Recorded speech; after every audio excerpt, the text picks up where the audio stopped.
Whenever you're ready, Mrs. Faust, go ahead. Mr. Brookhart, Dr. Faulkner, Here. Mr. Garman, Here.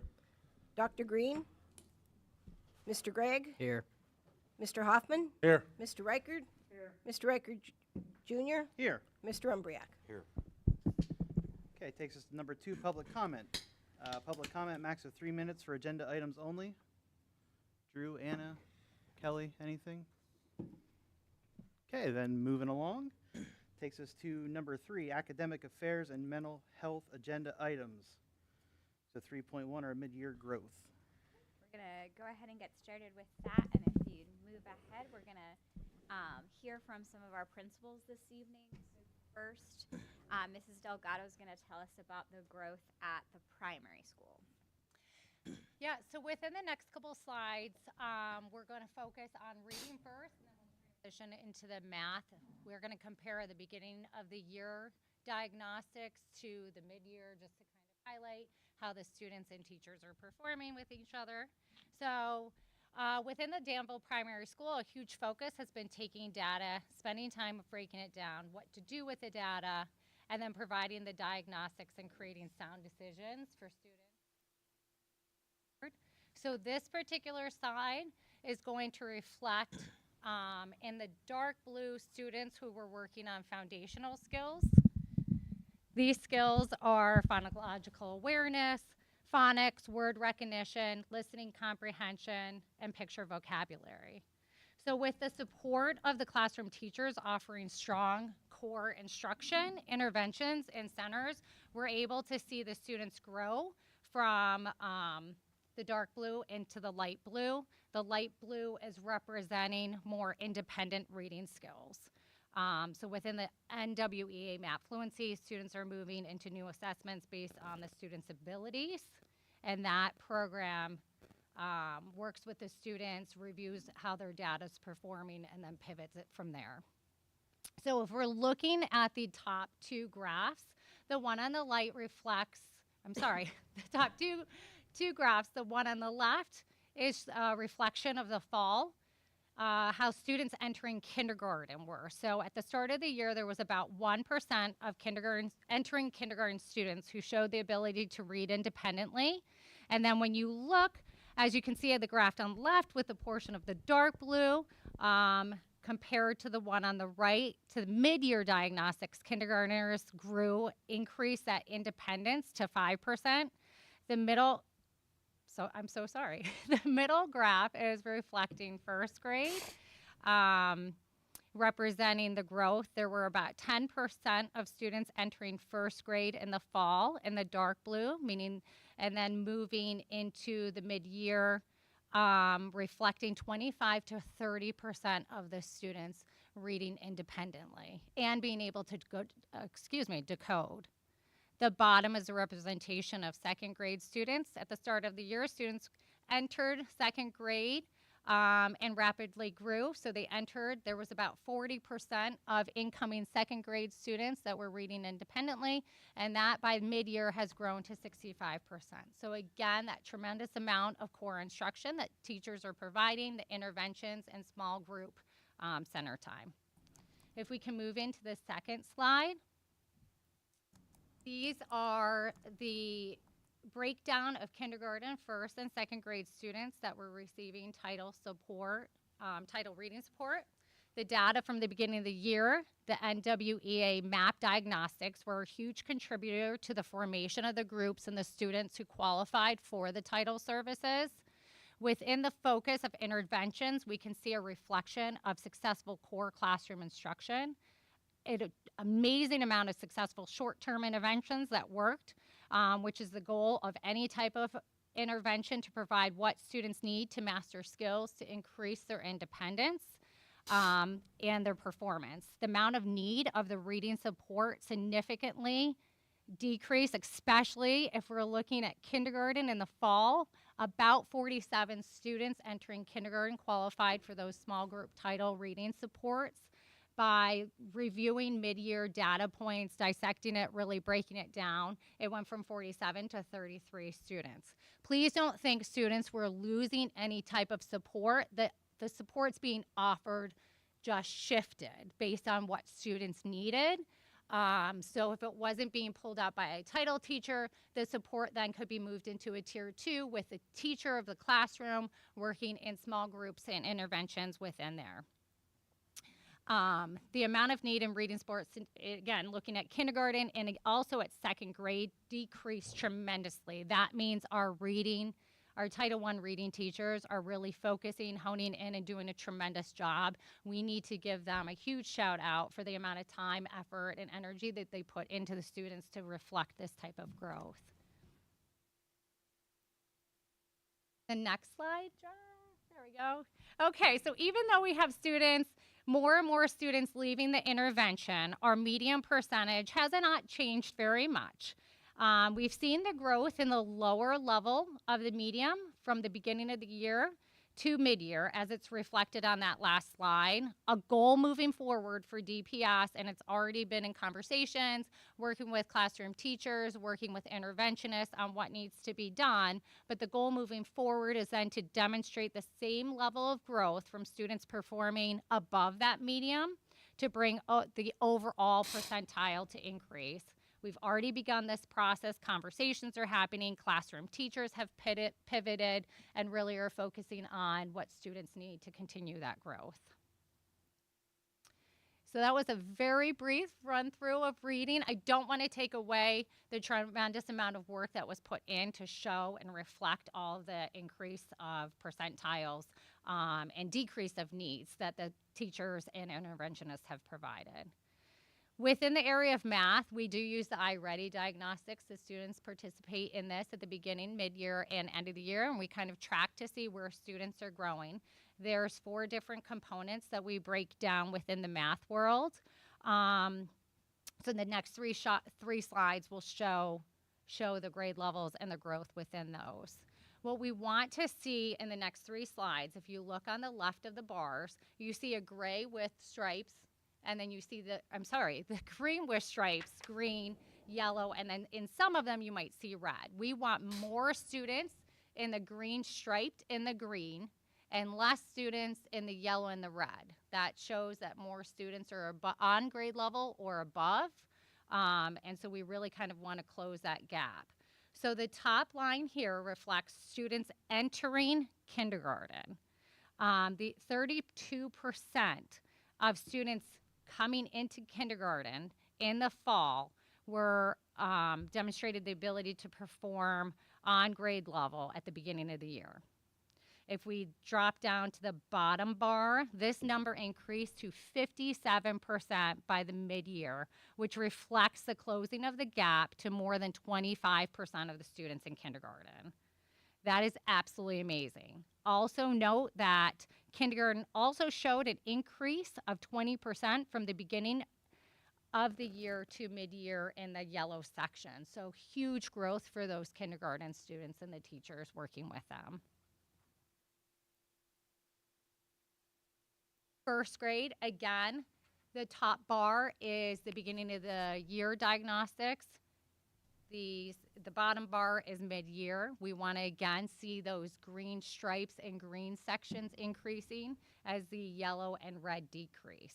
So at the beginning of the year, incoming first graders, there were 14% of students entering first grade that were on grade level. This increased to 38%, and it just is important to also reflect that students who were more than 2 grade levels below also decreased from 10% to 3%.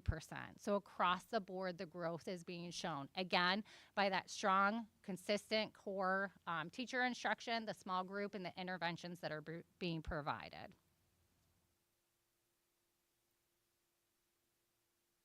Second grade, there were 19% of second grade students that went from grade level or above to 54%. Students 2 or more grade levels below decreased from 12% to 5%. That's a reflection of more than 50% of that group of students that increased their performance, which is absolutely unbelievable. So again, just please take a moment to kind of digest that tremendous amount of data that you just quickly reviewed. But the teacher should be so extremely proud of themselves by taking the data, breaking the data down, learning from the data, and really looking at each individual student based on what they need, and then giving them the interventions that will only help them grow and increase their performances. The work is not done. The conversation is already being done that these percentages are tremendous, but we still need to think forward. How are we going to continue closing the gaps and showing student growth? So the next part will just be the consistent implementation of Study Island. There were a couple classes that piloted it. We found that it was a huge success and support for classroom teachers and students. So we're really heavily focusing on that in first and second grade. We're going to continue offering small group supports, especially in the area of comprehension. The use of UFly is being used not only in our Title I reading groups, but also within the classrooms for additional support in those intervention sections as well as centers. The increase of intervention support in literacy and in writing. I'm very, very excited to announce that we're looking at literacy as a whole, so not just the reading, the comprehension, but also how students are able to write. And then just continuously meeting, reviewing during professional development, working during the team time to go through the data, what students need, and what teachers need as well to support their students. In the area of math, using the iReady domains, again, it breaks it down into 4 sections. It provides students with individualized tutoring if they're using the program. It also tells us where they need to go again, moving forward in the next steps. Just using those comprehension checks to assess the retention of math skills, the discussions. We're hopeful. And when I say we, this is really a huge tribute to Gianna Earp, the building principal, but in the conversations of the different tiers of supports that we need to do, not just for this year, but also thinking forward. So we've been starting to talk about supports. We have a lot in reading and writing, but what else can we do in the math area? And then just continually to meet monthly as professionals during that professional development time to get feedback, to educate teachers, to educate students on what we need. So Danville Primary should be extremely proud of all the hard work and the student growth. Thank you, Mrs. Delgado. Thank you for your leadership and for Mrs. Earps, and just certainly huge shout out to our teachers at the primary school. Turn it over to Dr. Reiner to speak to us about Liberty Valley's mid-year data. Our math data looks a little bit different than primary. Oh, closer? Sorry, I'm sorry. I just have a really loud voice, so I don't want to like overwhelm anyone. Sorry. So yeah, our NWEA MAPS data in math looks a little bit different than the primary school. We are, focused on observing our students' achievement across the building and individually. All of our students receive an individual score as well as a growth score. You'll see here we have grade level for both. Basically what the NWEA MAPS is doing for math and ELA is basically saying our students are observed to fall within a certain percentage category based on every student that takes this test within the country. So every kid from the beginning of the year to end of year will receive this type of percentile. So here you can see, same thing as DPS, a lot of things to celebrate here in terms of math. Our grade levels in 3rd grade, at the beginning of the year, we started at 46th percentile. We moved all the way up to the 61st with a growth score of 74%. 4th grade, this is an area where we made a lot of changes last year. We moved some people around. We're still kind of looking into how 4th grade really works in terms of our core, what students should know in 4th grade, our eligible breakdown of our skills and our standards as in relation to the MAPS testing. So because we are doing some, really digging in deep, our percentiles are an area where we're kind of, I wouldn't say concerned, but it's definitely an area where we're really starting to look at and saying, are we meeting exactly where our 4th graders should be? Are we providing the instructions that we should be providing as 4th grade? And just because we've moved so many teachers around in 4th grade, we're still kind of trying to find like that sweet spot. But in terms of 5th grade, you can see the median percentile started at the beginning of the year, the 37th percentile. We moved to the 53rd growth, which is incredible. So very excited for that. And at the end, I'll kind of talk about things that we're doing from when we got these scores to just make sure that we are not only just focused on looking at the data and breaking down the data, but the most important thing here is where do we go next? So talking about that, obviously we have some areas, or we do need to continue to grow, but again, same as DPS, in the math area, we're very, very proud of what we're doing so far for our students. For ELA, one thing here that I do want to mention, and this is something that Mr. Haravi, Dr. Snover, and Mrs. Earp and I have talked about a lot within the last couple of weeks. English is a cyclical type of instruction. So it's something that it's continuous. It's a continuous loop of instruction. We are constantly reinforcing what we're teaching, building upon previous knowledge. It's very different than math. In math, a student will start on the first beginning of the year test, and it'll say, in 5th grade, this is what you need to know as a 5th grader. In the beginning of the year, you're not really taught everything. You're not taught difficult fractions or geometry in the very beginning of the year. So your score looks a little bit low. The growth is really easy to find for math because the test will say in geometry, this is what you need to know. And the minute the math teacher teaches that and they enforce it, the students take the test and now they know it. But in language arts, it's very different. It's you're working on reading. You're working on the different skills that come into reading and all the literary elements. And it's not something that you just teach once. It's something that you teach over and over and over again until the kids master it. So you'll see, and I don't want to take any thunder away from the middle school, but you'll see that our data in reading is very, very similar because it is cyclical. It builds upon. So this is, in looking at last year's data, this is very, very similar to what we saw last year at this time because, like I said, we build upon. Another thing to kind of mention here is we are focused really heavily right now on writing. Our text-dependent analysis component is something that we realized last year that we were having some difficulty with, and we completely, broke down our TDA process at Liberty Valley, and this test, the MAPS test in ELA, doesn't account for writing. It doesn't account for mechanics and usage and grammar. That's not something that this test actually looks at. So we are spending a great deal of time on those elements in class, and that's something that right now we're asking ourselves as teachers and educators, are we spending too much time on writing and not enough time on different areas? So you will see here what I'm kind of talking about. In 3rd grade, we started at the beginning of the year at 49th percentile. We moved to 55th, which is great. We're moving. 4th grade and 5th grade, you can kind of backtracked a little bit. And again, it is very concerning to us. And it's, because we are building on skills, but also, again, are we spending too much time focused on writing? So it's kind of the fine balance between figuring out, are we doing too much in one area and not enough in the other? But again, not super worried just because this is almost exact to what our data looked like at this time last year. And we all know, Liberty Valley did an amazing job on our PSSAs in terms of ELA. So it's very important, like I said, for us to just look at this, decide where to go from here. It's not just about presenting the data and breaking it down. It's what are we going to actually do with it? And that's something that we are really focused on. So our reading support data, this is, also super exciting for me, and Miss Wenrick and I worked really, really closely on this with our reading support.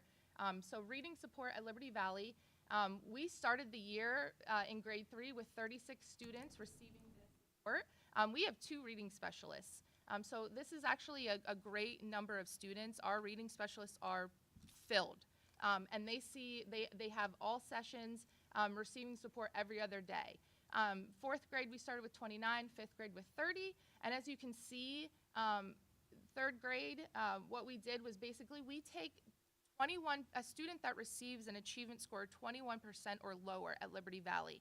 Those students are students that Ms. Wenrick and I, along with our reading specialists, sit down and say, okay, do these students receive any other support? And if not, we provide them with reading support.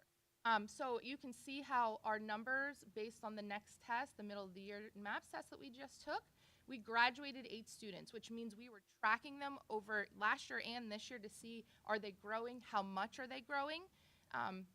Same through 3rd grade, 4th grade, 5th grade. But something that we have noticed, and again, and talking with Ms. Wenrick because we are in the MTSS process together, we've noticed that we have to now expand and not just look at the 21st percentile of students, but we've actually started to look at the 25th percentile of students. So our goal is if we have one student leaving reading specialist support, we need to pick up another one. We need to pick up 2 more. So it's not just focusing on the lower level, the lower percentiles, but adding as many kids to this support as we can.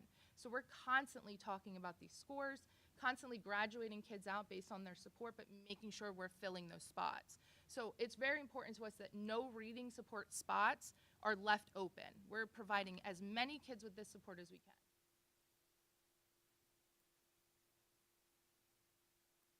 Okay, so our next steps, like I said, super important for us to not only, be able to, as a building, look at our data and kind of break down our data and figure out what's going on, but actually using the data. So just next steps at Liberty Valley are just continuing to take our data and, analyze it and make sure that we have, teacher-specific data, looking at which teachers are performing well, which teachers might need more support, making sure we're offering that support, continuing to meet regularly. I know I'm taking a long time. I'm sorry. I'm going to keep going. Just looking at our core standards, basically what the kids should know in that grade. The eligible standards are a breakdown of what those standards look like, and just making sure that the HMH suite and ELA that we're using across all grade levels are still fitting everything in, making sure we're hitting what we should. Continuing to strengthen our small group instruction, monitoring, which is kind of my job, just to make sure our timing in our classrooms is being utilized appropriately. Meeting with our reading specialists, like I had said, Ms. Wenrick and I are doing, making sure we're revising Tier 2 support. So when a student leaves reading support, making sure they still have support. And, just re-examining MTSS, working to determine current TDA instructions. Some of that got cut off, sorry. And, you can see making sure that our gifted support teacher is provided with the opportunities to continue to provide enrichment to students who are identified, but also pushing in, guiding and supporting our math department. One of the big things we're noticing is that we're not spending enough time in multiplication. We need to strengthen that so that 3rd graders and 5th graders across the board are really, really strong. So kind of looking at what that looks like. And just making sure we're using Study Island, which Study Island, when you take the MAPS test, Mr. Truax does this really cool thing where he button, and our MAPS testing, every single kid now has a path in Study Island that tailors to instruction and their tests and games and stuff, their math that they're doing, tailors to exactly what they scored on the MAPS test, which is really cool. So just making sure we're continuing to use that. And I'm sorry. Well, thank you. In a nutshell. Thank you, Dr. Reiner. Thank you, Ms. Wenrick. And certainly just shout out to the teachers at Liberty Valley for their hard work on behalf of our students. And our last section on mid-year growth is from the middle school. Oh, I'm sorry. All right, let's talk a little bit about middle school. We're going to start with math, and I'm not going to be redundant and repeat a lot of the same things that Dr. Reiner just did as far as explaining the percentiles and what the what the charts mean. We also are basing our mid-year data on the MAPS assessments. We're starting here with math, and as you see, math has traditionally been at the middle school very strong in certain areas and concerning in others. One of the areas that we've had concerns for quite a few years is 6th grade. But I am, very, very proud to say that overall, when you look at our school, our math growth, our math achievement has really been phenomenal based on the mid-year data. As you can see, our overall school, we went from the 54th percentile, sorry, that's a little typo there, to the 71st percentile in achievement with a 91st percentile growth score across the whole school. 6th grade, we went from 53rd to 69th. Again, that puts us in the 88th percentile of growth. 7th grade, 54th to 71st. That puts 7th grade in the 88th percentile, and 8th grade, 56th to 71st. again, for 8th grade, that puts us into the 94th percentile, again, of all students who take this test in those grades. A huge shout out to our math department at the middle school. They have worked really, really hard the first half of the year, made a lot of changes to how instruction is done, how we've structured our instructional periods of time, just some of the different strategies that they're doing. Dr. Reinhardt mentioned Study Island and Pathways. They've really embraced that. We've pushed it really hard, and they've pushed it to their students. And we certainly, with our mid-year data, reaped some of the rewards of that.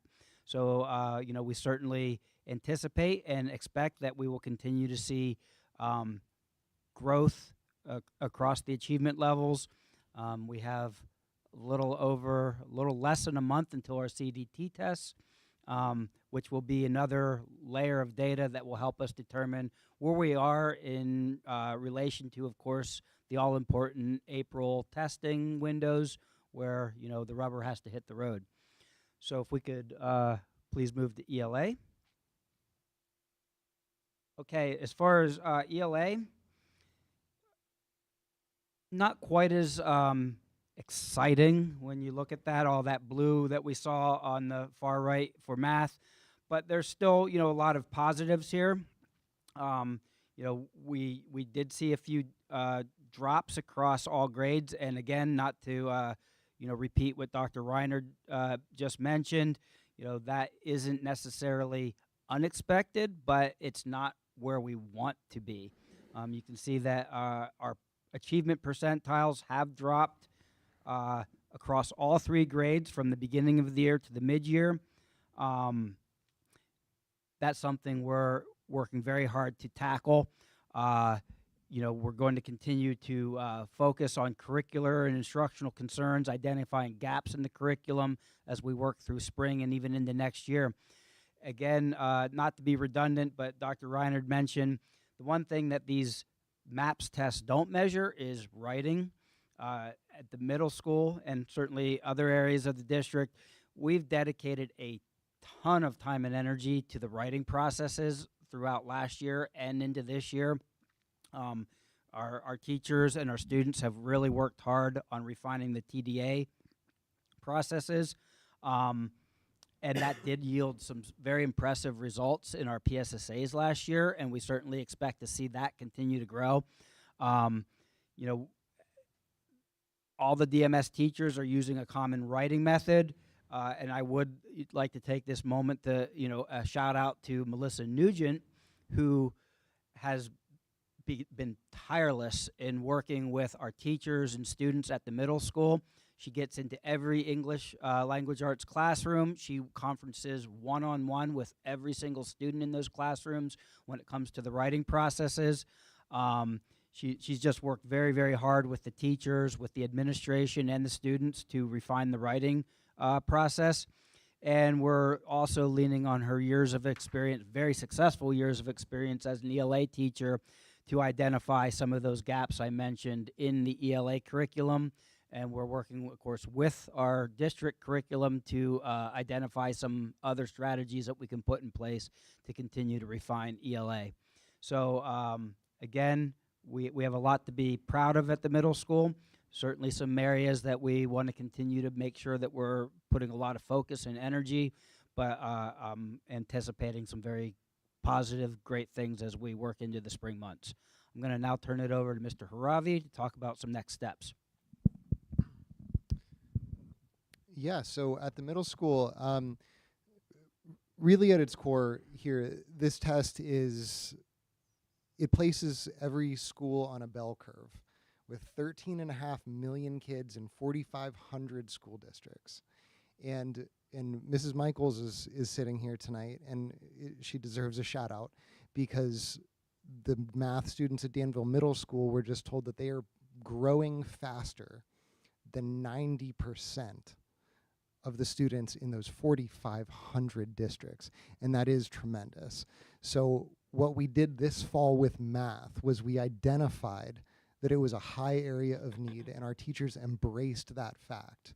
We put an action plan in place based on that data. We identified student trends, we identified individual needs, and we attacked it relentlessly. And just a few months later, we are seeing extraordinarily high results. So math at this time, I'm not going to go through bullet by bullet. Our strategies are very, very similar to Dr. Reinert's. But our strategy with math right now is in a place of refine, refine, refine. What is high impact, we've got to lean into those things and pull away from the things that are not. When we move over to the ELA side of things, we are in a very similar place now as we were with math in the beginning of the year. We are identifying those needs. We're digging into that data and identifying those trends and connecting those trends to instructional practices, connecting those trends to deficiencies in student learning. And a very similar process is going to take place over the spring months, so that when we see our spring CDT and MAP tests come out later this year, we should see a significant amount of growth, because we will do exactly the same thing by attacking the needs of our kids. So I'm just going to leave it right there. Thank you. Thank you, Dr. Snover and Mr. Haravi and Ms. Wenrick for your leadership at the middle school, and certainly shout out to our middle school teachers, so thank you. That takes us to the end of our mid-year growth section. Certainly, I know I would be happy to, and our administrators would be happy to answer any questions if anyone had any. Yeah, I was just wondering, recently it's been reported that about 40% of fourth graders nationally read below level. So I know we're doing better here. Wayne Brookhart just recently had an article in the paper where he talked about socioeconomic factors that contribute to a student's learning. So just wondering what you think about factors outside the classroom that, you know, either are positive or negative as far as a student's not only ability to learn, but their desire to learn. Certainly anyone's welcome to jump in, but I think that we can respond and talk about, I think that there are dynamics in society and families that certainly contribute to that. But I would say what we do try to focus on is like what is in our locus of control. So I would for sure, if we're in a meeting with teachers and we're talking about improving scores, want us to talk about like what we can solve in that 8 to 3 time period. And obviously our mental health specialists and other personnel in the district are kind of trying to chip away at some of those outside factors. But we do try to focus on what we have the ability to control, I guess, if you will. Dr. Reiner, I think you were going to share something.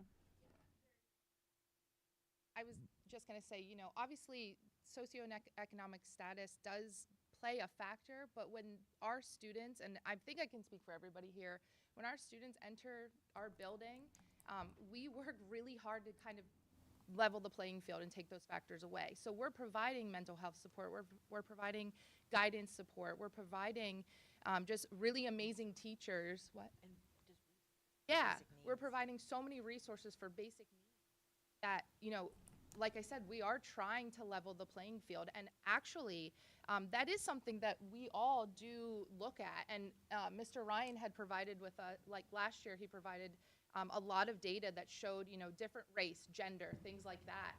And I think our district does a really great job at, like I said, level the playing field, because our data does show that it doesn't really matter where you come from. It matters, you know, your desire. And I think our teachers do a really awesome job of getting kids involved and getting them wanting to learn. That our kids spend 7 hours kind of forgetting what they have going on at home, and we focus on making sure they can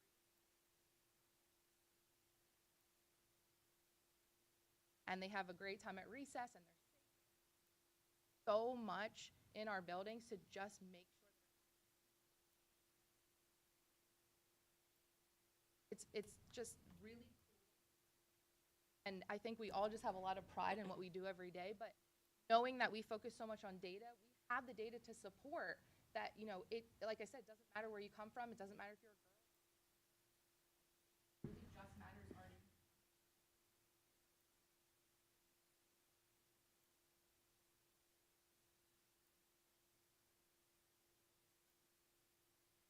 I appreciate that answer, and I just want to just say one more thing concerning myself. In fact, you know, when I was a student and going through school, my parents were more or less say, just if you passed, you're okay. As long as you didn't fail a subject, you're okay.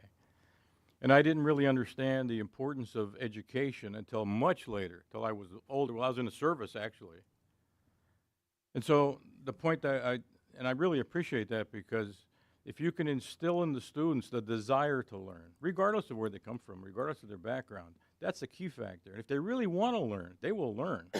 But that has to be instilled in the student, in every student.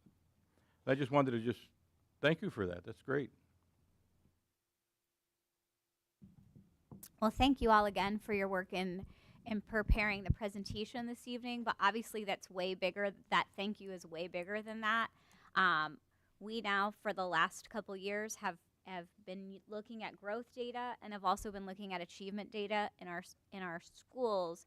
That data does tell the story of each child in our district. So our building leaders go down to the child to say, are they getting close to grade level standards? Are they growing? If they're not growing, what do we need to do for that child? And that is our job to do as public educators. So that data represents tons of work on behalf of our administrative team and our teachers, and truly tells the story of each Danville student. So thankful to all of you, so thankful to all of our faculty for truly and deeply caring that we're doing what's right for each student in our district. We're going to transition now to the high school's program of studies. So next week you'll see this up for approval as a board agenda item. This is an annual board agenda item. For those of you that are new board members, this outlines the courses that we offer at Danville High School. Dr. Gump and Mr. Varhalik have worked exceedingly hard on this program of studies, and also the timeline that comes after this. The training for our students in course selection, the parent meetings that will come along with that, and then the entire scheduling process. So I'll turn it over to Dr. Gump to speak about the program of studies. Thank you, Dr. Need. This is it truly is a labor of love. It's exciting to get at this point where I can present this to you. So, but before I do, I'd just like to thank our curriculum leads, our teachers who helped in this area. Mr. V put a lot of time and effort into this, and as well, Dr. Need sat down last week, and she's been helping throughout, but just kind of putting the final touches on this. But again, this is a 72-page document, so I'd like to take you through page by page. Is that okay? While you say that, though, I would want to just note, because you get piles in front of you, that you do have the full program of studies in front of you, but Junior not page by page. Junior didn't smile on that one. So yeah. So, but again, excited to share this with you. What I have done is I've highlighted just some of the major changes for you and kind of walk you through each one. So the first that I'd like to talk about is the addition of a personal finance course. This is through the PA Legislature, Act 35 of 2023. So by the school year 26-27, we need to have this in place. The good thing at Danville is we already have a financial management course number 503, that really fits the bill. It's a half-credit course, semester-long course, and from a curricular perspective, matches it very well. We will once again go back into that and just be triple sure that we are good to go in that.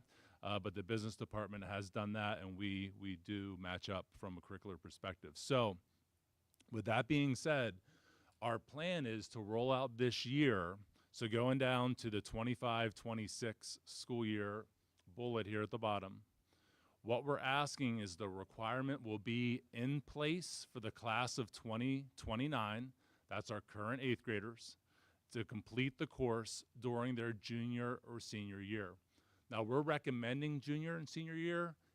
Flexibility will be there if it fits best with them in sophomore, maybe even freshman, but just working through with the committee that took a look at this at our school, we really think junior and senior year, as they're ready for that next stage in life, would be an opportune time to offer the financial management course.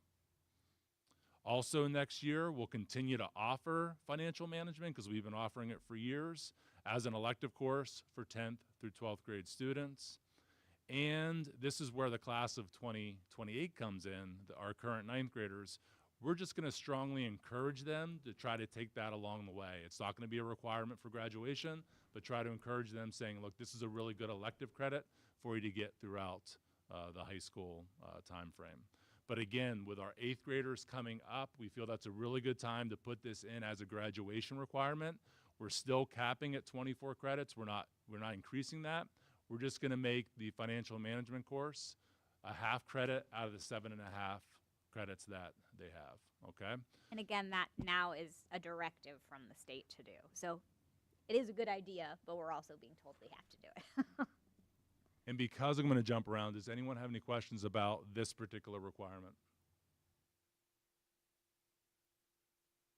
All right, the next slide. So Mr. Vaharlak and myself, along with Jason Moser when he was here, did a lot of work in trying to expand our dual enrollment options for our students. So I do have the page number there. I should have mentioned that on the last slide. If you wanted to turn and follow along on page 16, 17, and 18, you can see these for yourself. But these dual enrollment agreements allow students to take courses taught by DHS teachers at DHS during the school day. But if they would like to, they get a passing grade, they can go ahead and purchase credit that is transferable to a lot of schools, not all schools, but they can use that for college credit. So what I wanted to show you in the little table here is the middle column has 3 checks: Lackawanna College, Penn College of Technology, and Delaware Valley University. So we already have established agreements with them, but we're looking to expand the courses with those agreements. So we're working with them. Things are going along very well. I just can't sit here tonight and say that we have reached agreements with them, but they're fully on their way. We feel really good about that. So we're expanding opportunities for our students at the high school with existing established agreements. Over on the right, we've now reached out to Harrisburg University of Science and Technology and also Luzerne County Community College, and we are expanding opportunities for our students. Okay, so those are clearly new, and then once we have those agreements in place, we'll of course share those with you, we'll share those with our parents and our students. But again, very excited that we're doing some work and putting some time in to expand opportunities for students. Does anyone have any questions about that initiative? I'm just curious, has anyone ever considered Prager University for instruction, for school instruction? They offer courses. Okay. And it's been we have not up accepted- until it's been now. expected in quite a few states. Okay. Thank you. Dr. Gump, Yes. do you think that any of these relationships that we're establishing with these universities could potentially lead to some hands-on opportunities with the district? Absolutely. So with Luzerne in particular, they're very excited about this partnership, and they want to see where this can grow. So what we're doing is we're kind of moving forward with next year with the typical dual enrollment that we've been doing, where the courses are taken at the high school and they can purchase credit for beyond there. But Luzerne County again wants to sit down at the table and talk more. We can do that with other institutions as well. But there is more out there. There are more opportunities if we wanted to look into it. Our hope certainly in the future, especially with the rising costs of higher education right now, is that we could expand as many opportunities as possible and get as many students to an associate's degree as possible at high school graduation. So you could graduate with a high school diploma, an associate's degree, potentially the associate's degree could allow you to go right to the workforce, or it could at least take like state tuition and essentially cut it.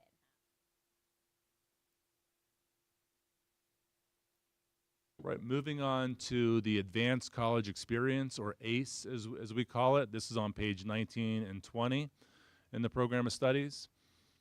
So this is yet another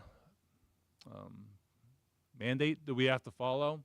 We are following that now, but what we're recommending is a slight change to our current stance on this particular thing. So Act 55 of 2022, schools like ours who enter into these advanced college experiences shall weight credits for a secondary school student in a manner similar to advanced placement programs.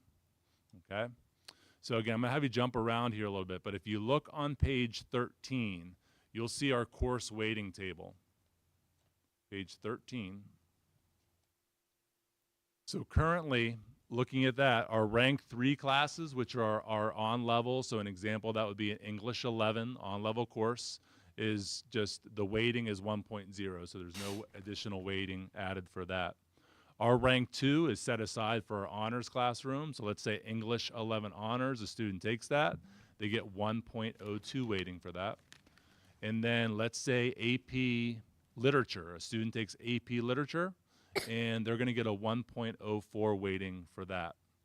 So going back to the ACE courses, we're proposing and really are asking the school board to consider almost like a new level of weighting at a 1.03. And the reason, the rationale behind doing that is when we looked at some of the courses offered at Commonwealth University, clearly there are some, if not more than some, that the courses have the rigor and the work that's needed to go in those match what an advanced placement course would be at our high school. There are other classes up there, and I speak for my children going through that and seeing what they were doing. The rigor isn't necessarily there at the level of an AP class. So again, we're looking at that 1.03 weighting, which would be between honors and AP. So when a grade comes from Commonwealth University, we enter that grade in the transcript, and then it's weighted at the 1.03. Any thoughts, questions about that? Okay. On page 20, don't think I have it here on the presentation, but on page 20, there is a grade conversion chart. This is new this year, because essentially you get letter grades from the Commonwealth University, and we have a conversion from getting let's say a B+. We translate to a 91%. That goes on the transcript, and then you get the 1.03 weighting added to that. So that's new, but we want to be transparent with our families regarding how that process works. Okay. Next slide is about our new course offerings. Some of these you probably have heard that we were doing, but now, now's the time that they're going to be printed and published and rolled out. The first is AP Research. AP Research is one of the 2 foundational courses of the AP Capstone program that we have. So we rolled out AP Seminar this year. Those students who are successful in AP Seminar can roll over and take AP Research next year. And if they successfully do well in AP Research, if they take 4 other AP classes and score a 3, 4, or 5 on the exam, they are eligible for an AP Capstone diploma. So this is really that second year of that process moving forward.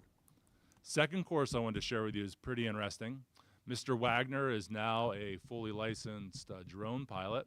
So we're going to be offering an Intro to Geographic Information System, GIS/drone science class.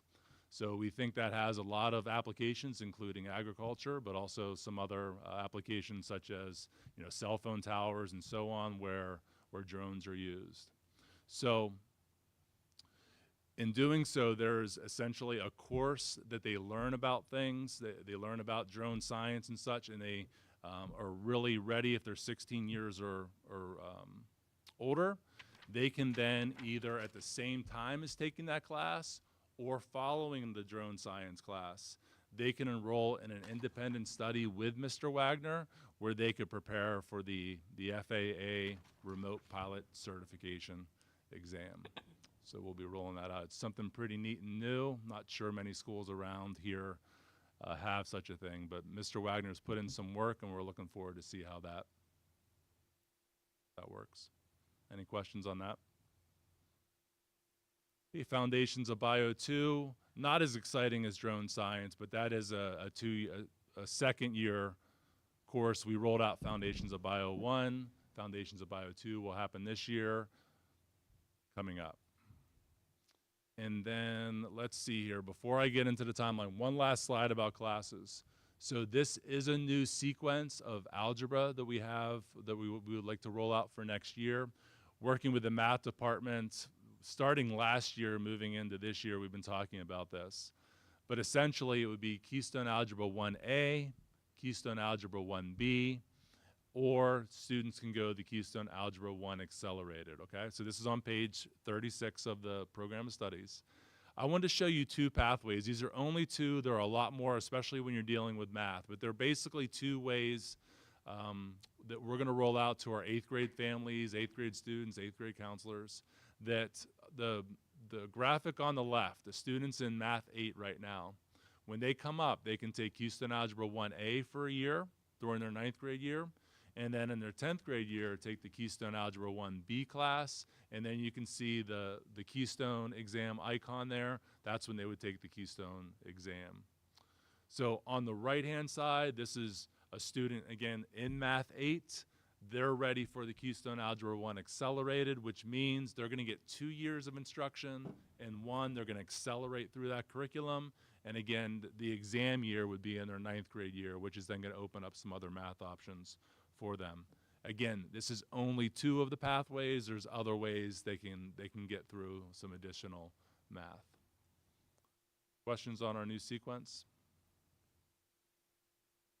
And you've heard this before. I'll do this as quickly as possible. So if approved next week, Mr. V and I have got a lot of work ahead of us. We have to get our Sapphire program ready for the online selections for students, teacher recommendations for students. And so we're going to cram some things in with from February 13th through the 19th, get that all ready. And then really it goes to students. We have our parent nights selected. We're doing 2 this year, 1 for grades 9 through 11, 1 for grade 8. And then Mr. V and I will share this with you. We have Saturday, March 24th set aside. We're going to bring some nachos and some pizza, some pizza, and we're going to get going on the scheduling process. So we're excited about doing that. Thank you very much. That takes us to the end of our presentation on the program of studies. Again, thank you to Dr. Gump and Mr. V, our school counselors, our curriculum leads at the high school for all the work that it takes to put that together. You will see that as a voting item next Wednesday. Then item 3.3 is just a reminder, last month you voted on the calendar first read, so this month you'll see calendar second read as a voting item. That is how that's traditionally run or done on an annual basis for each year. You can see the calendar in front of you, and you do have another physical copy of that in your folders. We talked about this some last month, but it looks extremely similar in structure to how we've operated our professional development days, breaks, start and end of the year as this school year and last school year. The next item that I have for you is in the category of mental health, and it's talking about school safety. Mr. Ryan, if you go to the next slide, one of the areas that I wanted to share some information with you all about was just how we can look to improve safety at our evening events here in the district. So the first piece that I just want to share is that I did share a parent message this week about evening events and just making sure that families understood the supervision that's provided at an evening event. And the best way that I described that was to just use kind of 2 examples, because in our evening programs, supervision looks different than in the 8 to 3 time period where you're like with your teacher. So one of the examples I shared with families is that we have some upcoming drama productions. So at an evening drama production, students that are in that drama production would get full supervision from a drama club advisor, multiple advisors who would be solely responsible for their safety, because we're saying your student is in this event, you're dropping them up under our care. Students who come to that event to watch the play would be considered spectators or audience members. So we obviously want to offer some general crowd control, but that is where parents are making the determination at an evening event that they should either be accompanying their child or they have determined that their child is old enough to attend that event on their own.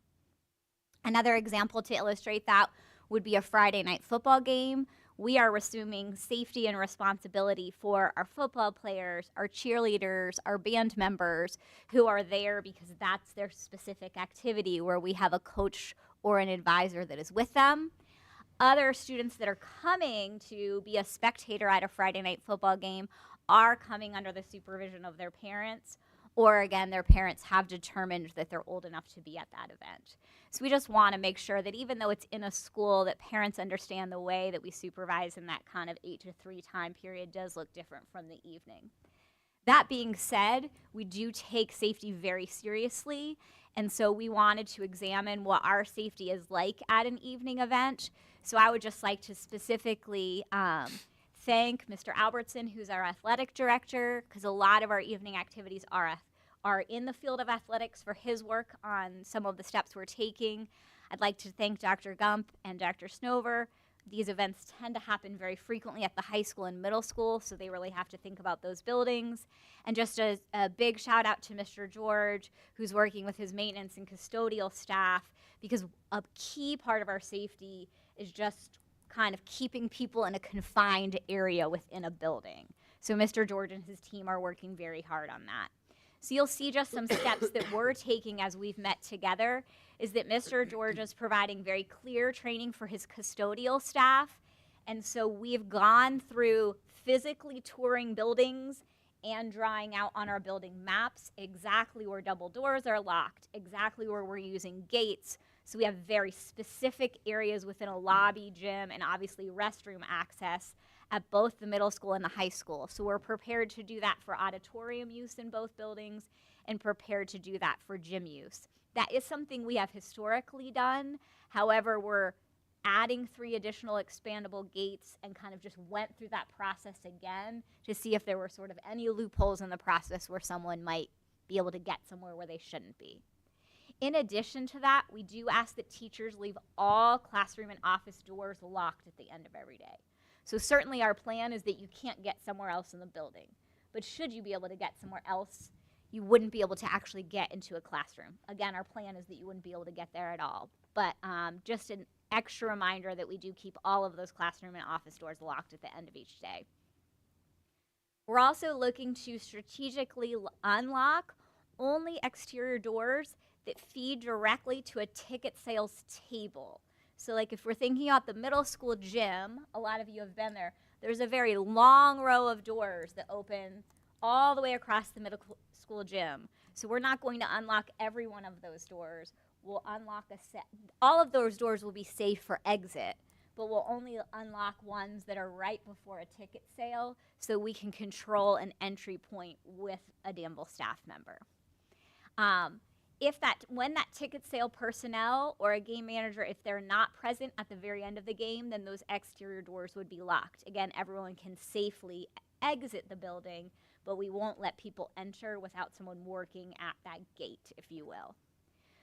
We are going to be securing Ironman event staff shirts and lanyards because we do have game managers and ticket people and clock people at every game that we're very aware of, but we recognize that members of the public might not realize which adult who's present is the game manager at that adult, or at that game, excuse me. So we will be getting some kind of looking at potentially like a bright orange kind of look for people like that says Ironman event staff and has a lanyard that describes their role.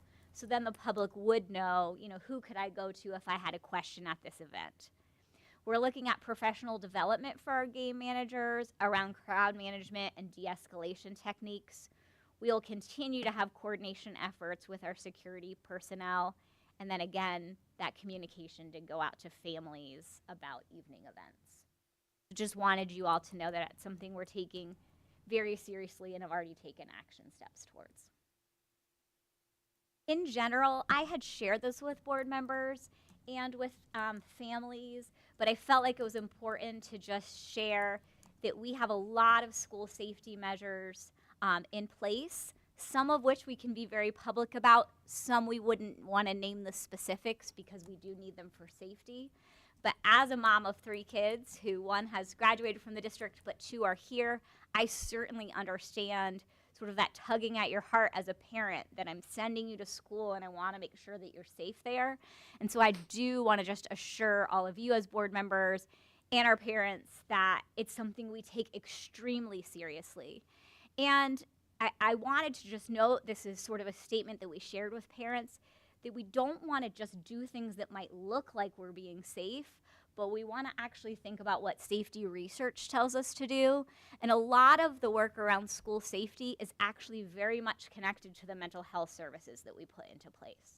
Like truly knowing our students and knowing who's in need and offering those supports. So just want to share that we're following what research is telling us to do when it comes to school safety.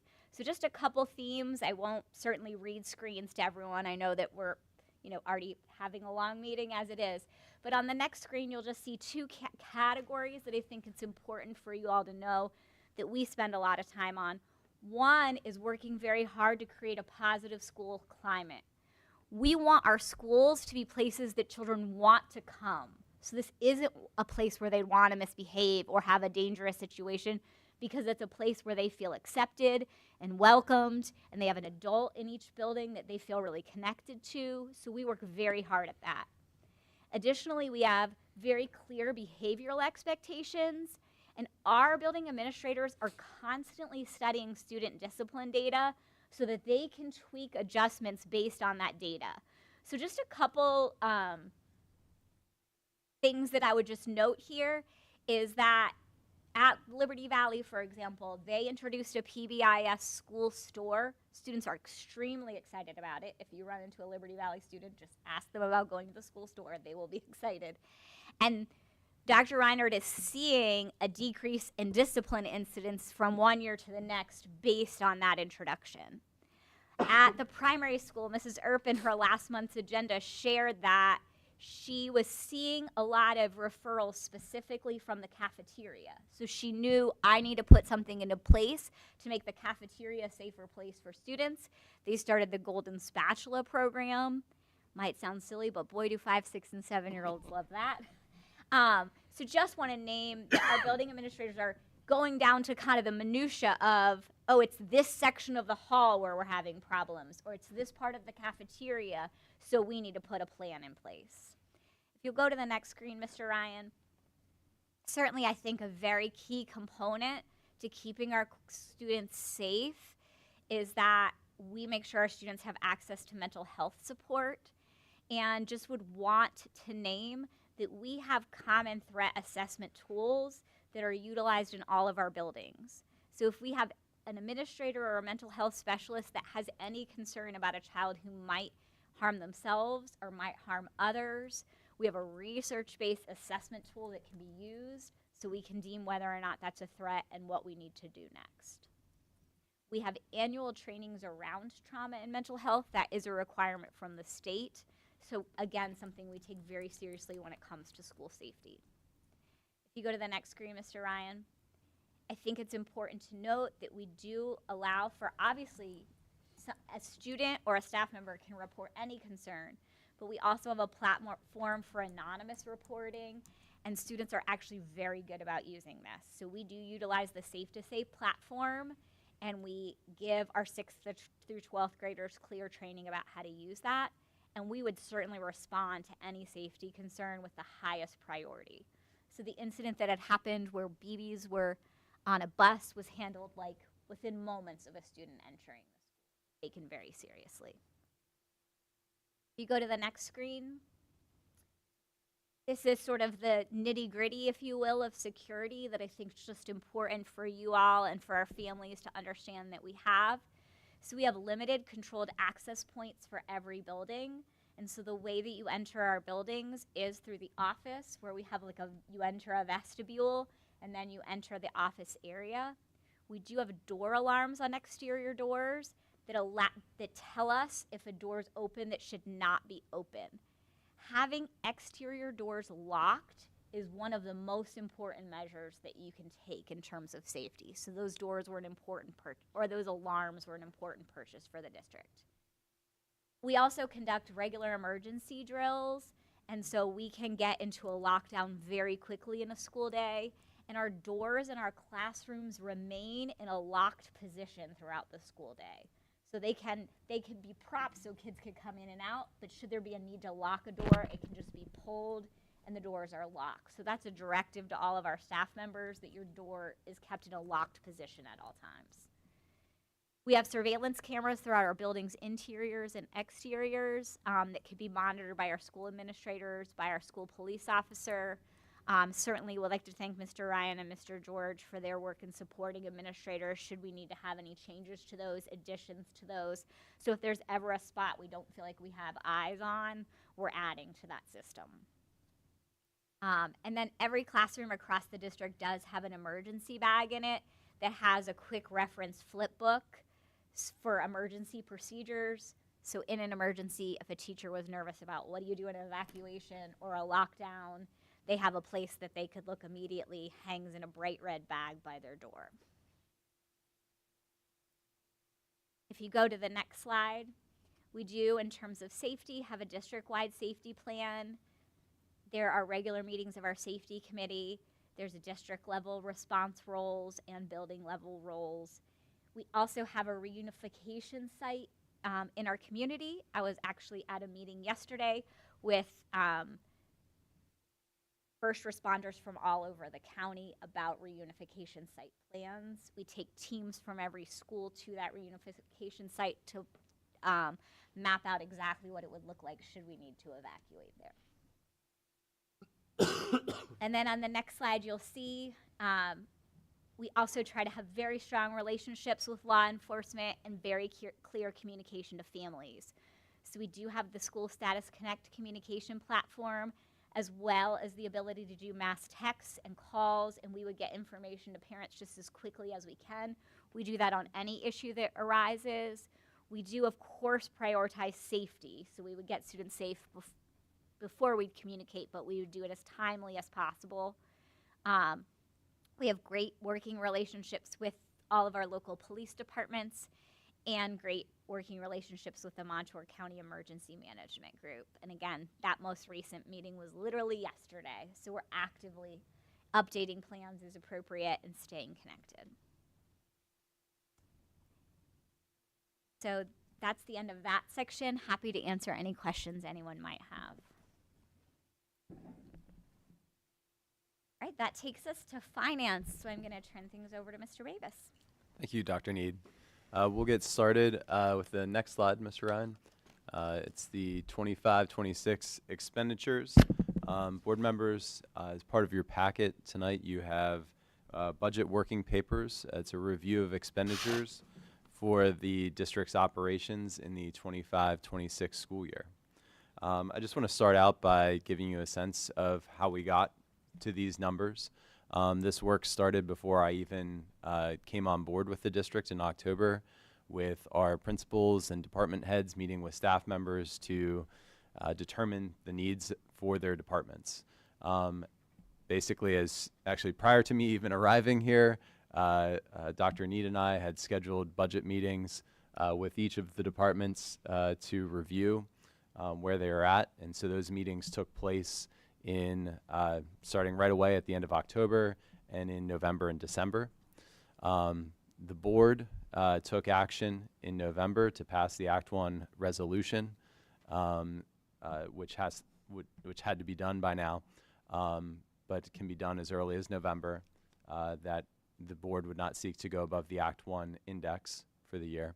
And then the timeline from here is we have the first view of expenditures for 25-26 presented to you tonight for your perusal, and you have several months to digest this, ask questions.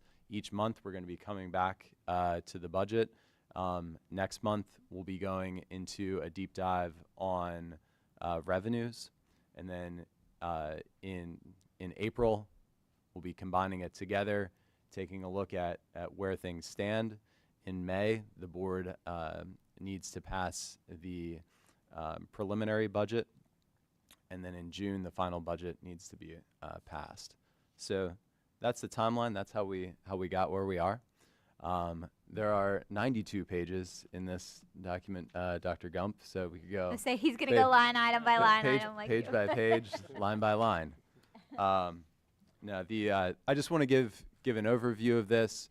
This document is prepared for you to, to have some time to review.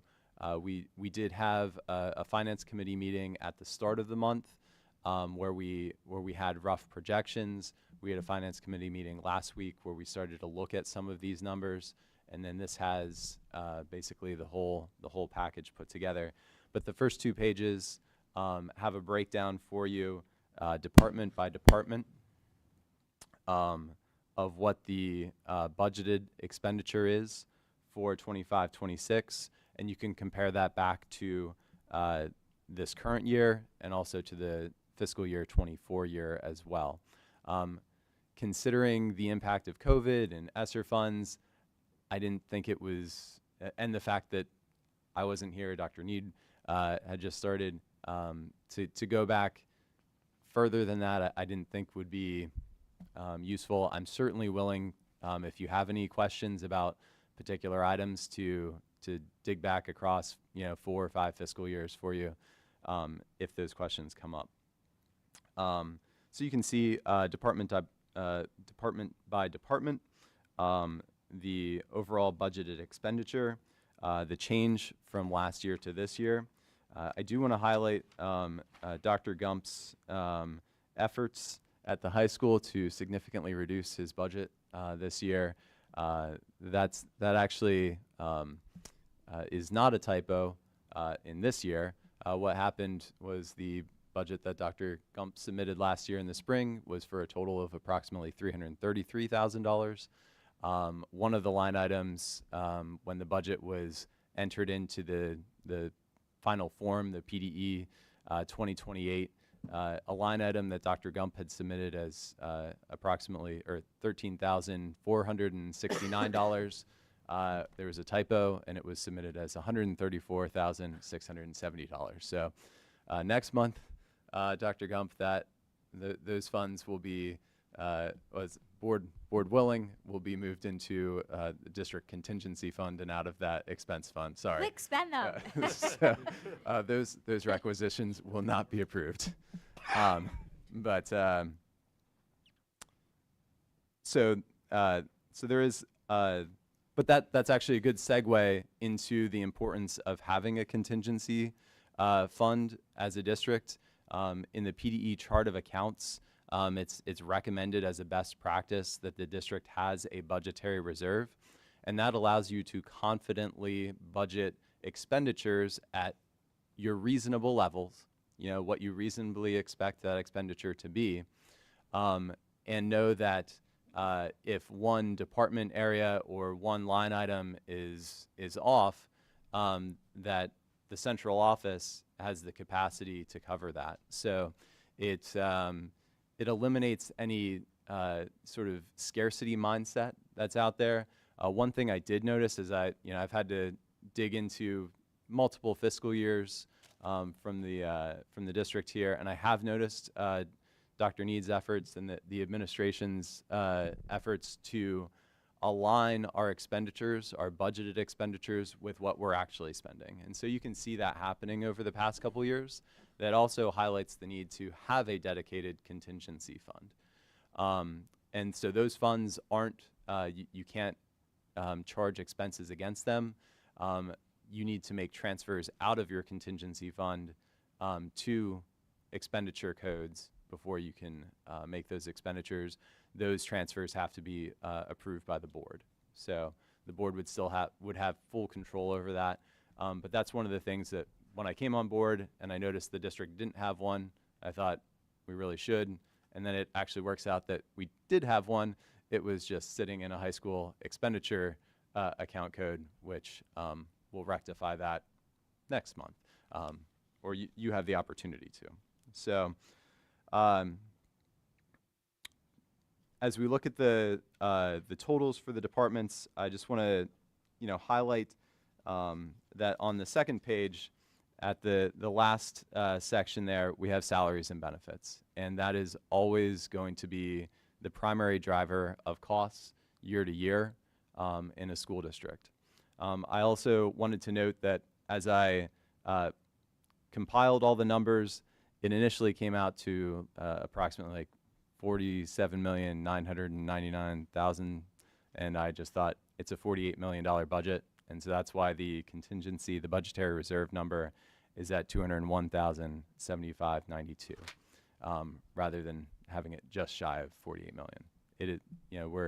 We're closing in on an operation that requires approximately $50 million a year to run. That's just about where we're at.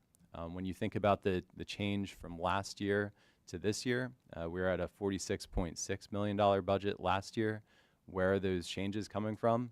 The big changes are happening in salaries and benefits. The year-over-year change in salaries is approximately $700,000. Every dollar of salary increase that you have comes with approximately 43 cents of benefits increase as well, between FICA taxes and PSERS. And then on top of that, the district this year is in the good position that the work we did with PSHIC back in November is locking us into premiums through the end of next school year. Normally, in the past, that premium shifted on January 1st.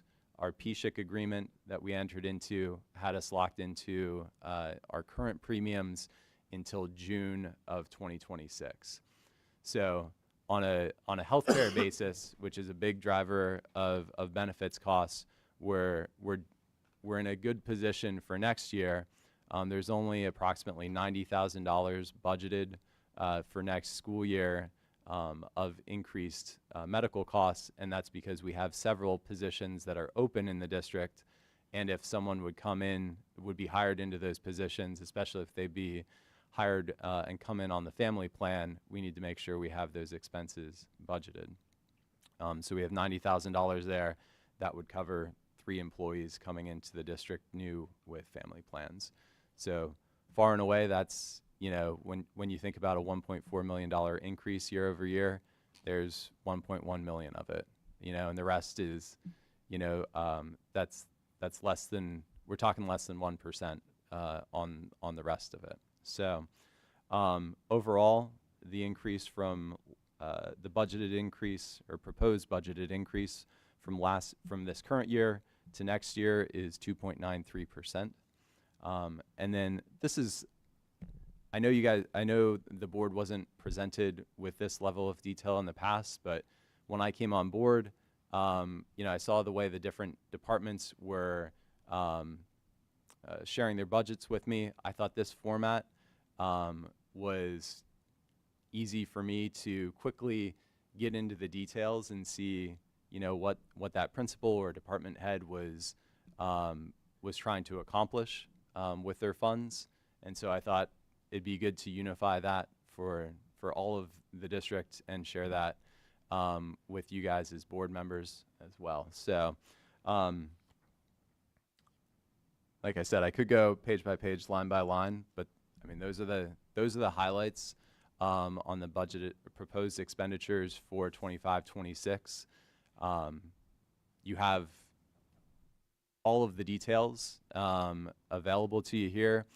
There are some departments where you'll see budgeted amounts listed as the line item. That's because if we were to actually show those line items, this packet would be hundreds of pages thick. If you have particular questions, I'm always available to answer them.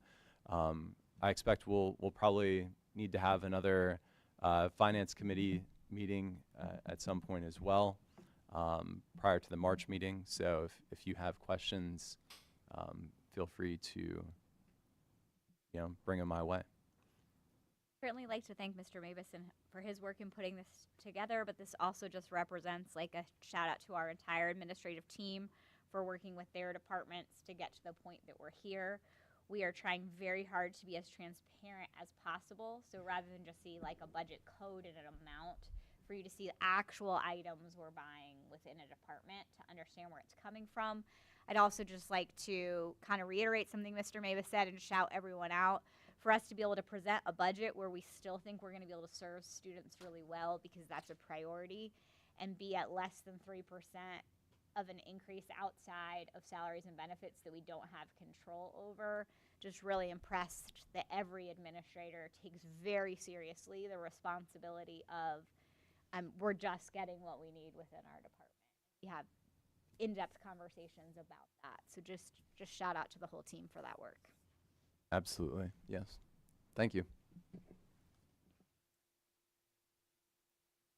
That takes us to our next finance Yep. item. So next item is the foundation establishment. I've been in touch with our solicitor about that. I've reviewed bylaws from several other foundations from other districts in the area. At this point, I'm ready to get into the, get into the mix here, actually draft bylaws. And I wanted to see if there were members of the board that were interested in, getting into some of those details with me as well. If so, let me know. Otherwise, if you guys just want to hand the ball off to me and have me take it down the field, that's fine by me as well.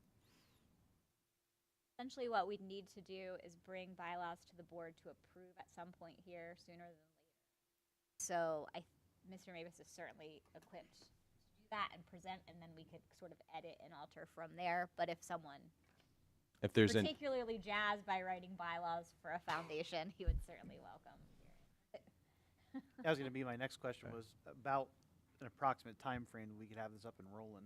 Yeah, so there's the part that we control, which is drafting the Probably a part bylaws. the Commonwealth controls. Yeah, and then a part that the Commonwealth controls and a part that the IRS controls.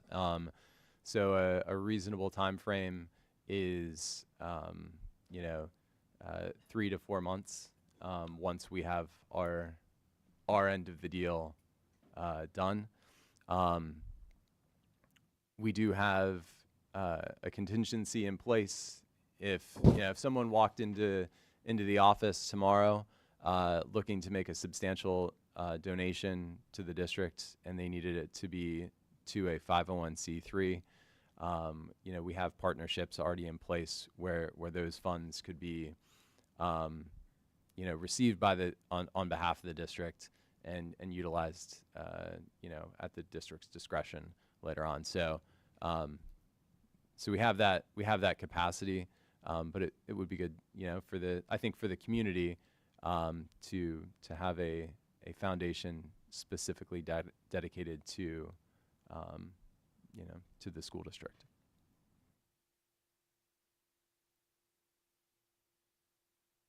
So next slide, Mr. Ryan.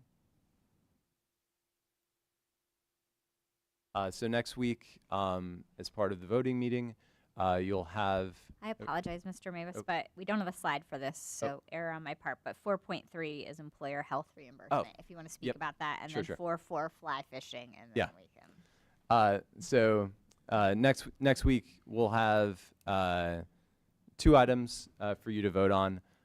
One is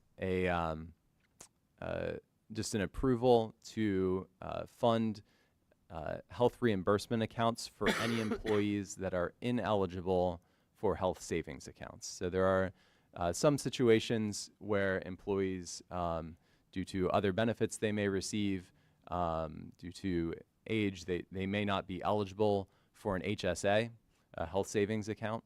And in that case, the district can fund their contribution to a health reimbursement account. It's something that was done last year, and we just have the board reapprove it on an annual basis. The second item is one of our teachers, Dr. Gump. Can you remind me of his name? Mr. Bloom. Okay, Mr. Bloom. Yes. Was awarded a fly fishing grant. I'll bring that to the board for approval. I'm working with our staff to create a grant guidebook to have a process in place where all of our staff members would know the steps that they would need to take to go from start to finish on a grant, so that way they can seek funds to improve whatever part of the district they're most excited about. I got to find out about the fly fishing club. It's a pretty cool operation. Now, it is important for the district to put some processes in place, because as part of this grant and as part of many grants, there's often matching requirements, matching fund requirements. Now, in this case, Mr. Bloom is able to use equipment that had been donated to the group already as sort of the collateral to cover the matching requirements. So there would be no funds. But you could see the need for the district to have a sort of rule-based process by which grants are approved, so that way someone doesn't get very excited about something, go out, win the award, and then the district finds out after the fact that we're on the hook for some substantial payment, or we run the risk, or the alternative is you have to turn down the grant, and hard feelings are all about. So we're working on a process that we'll have in place for that. I think the fly fishing grant sounds awesome. Sounds like a pretty cool club. So we'll have that to you next week. And then the last thing there was the CSIU general operating budget will be on the agenda for your approval next week. We do not pay the CSIU for anything other than the services we actually utilize from them. So some IUs have the capacity to attach to district subsidy payments as part of their general operating budget. The CSIU doesn't operate like that. So the funds that go their way are from the services that they provide to districts. That takes us to the long-range planning section of the meeting. So the first thing that I wanted to share in terms of long-range planning is just that Alloy 5 will have their physical books to board members by the end of the month. They have shared just 2 adjustments from their presentation in December that you'll see in the books. I believe, based on past discussion, we're certainly not at a place where we're saying, oh yes, we're going with the 7-8 edition or anything like that, but I just wanted to share these 2 updates. The first update was around the 7 and 8 edition and discussion around truly needing a smaller edition than they originally proposed that would reduce some of the costs associated there. So they've put together some drawings around a smaller edition that you'll see in the book. And if you went to the next slide, doubled up on the same picture, sorry about that. It will take you to a reduction in that project cost. It was originally about $15 million more expensive than that. And reductions have been made in just like the size and scope of if we wanted to move in the direction ultimately of a 7-8 school edition. And again, this updated information will be in that book where you get to see all of the work that Alloy 5 did. The other thing that they revisited, if you go to the next slide, you'll see what they revisited is instead of the cost of making Liberty Valley a school that could house all of K to 5, we had talked about the idea of an elementary campus versus a secondary campus. You can cut some costs by having a separate building, so you could essentially turn the Liberty Valley campus into an elementary campus by having a primary school and Liberty Valley on that campus as one option. And so if you go to the next slide, you'll see that that cost has been reduced as well. So that's cheaper than when you were expanding Liberty Valley. What that would require, if you go to the next slide, is some slight adjustments to the primary school. So what you'll see here is the middle school could have as small of renovations of just updating bathrooms. So for, like, this would be the primary school becoming the middle school. So for example, in our kindergarten classrooms right now, they have small little toilets in the classrooms. 7th graders don't need that. They need like a hall bathroom. So you'd have to do at least some level of bathroom renovation. You could potentially do more. So you could do like a gym renovation ultimately, but a middle school, turning the primary school into a middle school could also be done in stages. So if you go to the next slide, Mr. Ryan, you'll see a cost of about $15 million should the primary school be fully renovated into a middle school with like a full gym, wrestling room, those things. But if you go one more slide, you'll see that bathroom renovations could be done for 1.5 million. So you could open the primary school building as a middle school for as little as 1.5 with like kind of ultimately adding that gym. So those were two options that the board had really provided some feedback to Alloy 5 about making some adjustments that do potentially put either a 7th and 8th grade addition to the high school or an elementary and secondary campus as a possibility within our debt structure. So I know we're not necessarily ready today to have like some sort of vote on that. I just wanted to share that they've reworked some of those numbers and some of the scope of those projects. I would also imagine when we go down the road of those projects specifically and you get into the nitty gritty, there's other opportunities for savings, but wanted to show some at least ballpark savings there. And then I just wanted to share, if you go to the next slide, Mr. Ryan, and then certainly want our long-range planning committee members to chime in as well. I just wanted to share with the entire board that we did have a long-range planning meeting was that Wednesday? Okay, I was like, I'm losing track of my days. Last Wednesday, that was a joint meeting with the Borough Streets Committee. And I just would certainly like to thank members of Borough Council for joining us for that meeting, just their professionalism, their willingness for partnership. There is a section of State Hospital Drive that the borough does control that is kind of from the cemetery area to the Wall Street area. And they were just extremely gracious in their willingness to work with us on anything that we'd be using State Hospital Drive for, as well as just anything moving forward. I think we're in a place where we're in really good relationship with them. They also acknowledged that coming off of State Hospital Road, they currently have like an access road is what it would look like right now that is kind of part of the field but can be a road that they have control over.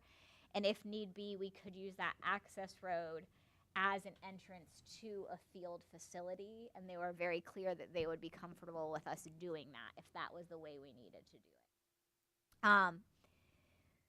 We did have a meeting with people from the state and the state hospital about the use of State Hospital Drive that was more contentious than our meeting with people from the borough. So we have reached out to some state legislators about how to pursue that moving forward. So we will re-engage with conversations with the state hospital so that we can hopefully move forward in a more productive way than being blindsided in an initial conversation was. But certainly would love for any members of long-range planning to share any updates they feel like they have. With what you just said with regards to the access road, I think we'll need to go back to, I mean, I can't speak for everybody, but I think based on our meeting we had with the Commonwealth and all their graciousness about us adding roads to State Hospital Drive, I think probably our path of least resistance is going to be to use that access road that the borough currently has onto our property, not really onto our property, but runs through the field. So I think that as a board, we should probably ask Alloy 5 to present us a new field plan with that being the entrance. Because the way we have it drawn up now is we have access roads coming off of State Hospital Drive, which I'd like to move away from that option and use that access road as our access point to our field. I've come to the conclusion that since we've had the conversation with the Commonwealth, that I'd much rather give the money to the borough and help them improve that little bit of that access road and then give a dime to the Commonwealth.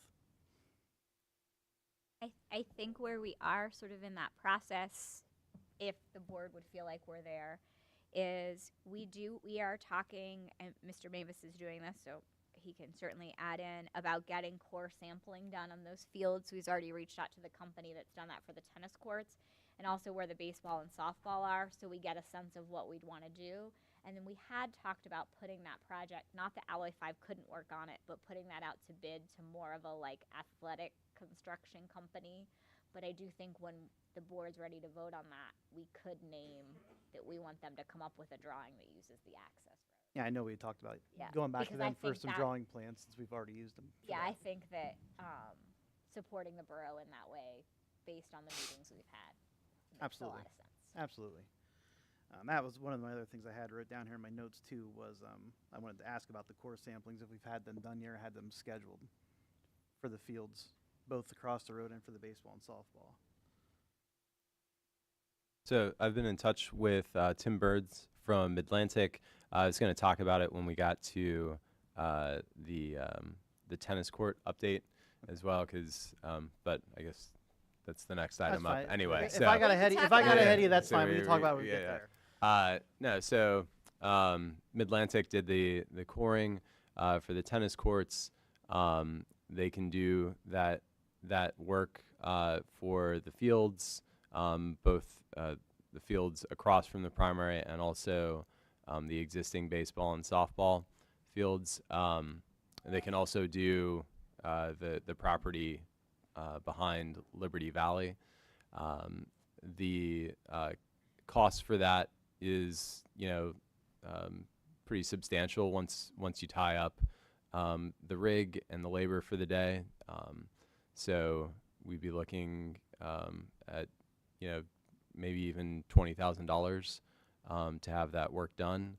Is that something that, because when I talked with Mr. Burns from Atlantic, he said normally that type of coring work happens when there's a civil engineer on board and you have a sense of what types of structures you're actually going to be putting and where they're going to be, so they can sort of target their efforts.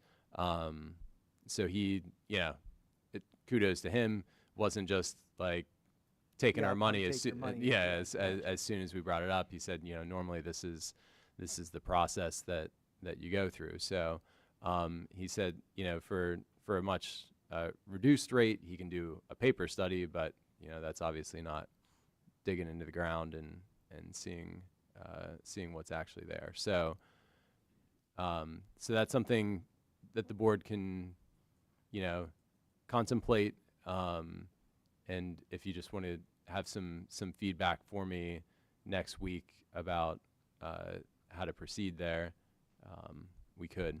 As far as the tennis courts go, had a good conversation with Mr. Burns about the report that was sent over, because when we initially read it, the report seemed to indicate that there may have been a structural issue with the tennis courts themselves, with the actual foundation. For two reasons. One, at one point it referenced poorly graded gravel. That's apparently just an industry term for the type of gravel that's there. And then the other... We had a lesson learned. We- We were like, yeah. poorly, this is Yeah. bad. It sounded bad. I wanted well-graded gravel. Right. And then the other item was there were pictures of the wearing course, the top layer of asphalt, and there were arrows drawn to it saying that it was visibly not well compacted, which I would... Sounds bad. too. Sounds bad as well. So when I called Midlantic to confirm that, he said, actually no, the visibly not well compacted is is relative to how it would normally look if that asphalt was being used for a highway, which obviously we would expect it to be much more compacted than just having, if 18-wheelers are going over it versus our tennis players. So the reason we did this study with Midlantic is because we had, when we went out to bid for the resurfacing of the tennis courts, we had some contractors express no interest in even providing a bid for the high school courts based on the uncertainty that perhaps the reason for the cracking at the surface level was that the whole court was structurally unsound. That is not the opinion of Midlantic, and so I did ask Mr. Burns to provide a clear statement on that. Thank you for encouraging that in writing.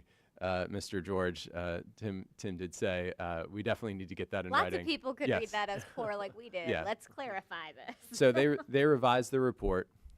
We can attach that to go out to bid now for the tennis courts.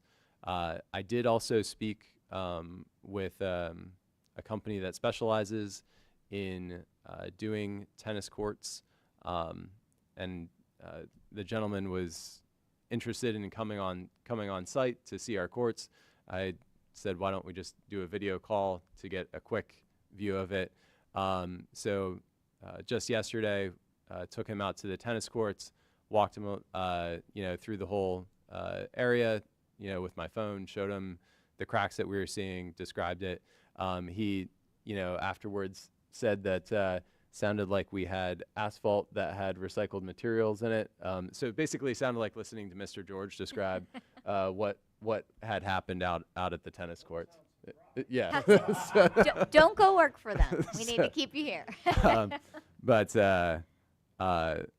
But their company is actually on CoStars as well. So he sent me over a quote. So CoStars is a cooperative purchasing agreement where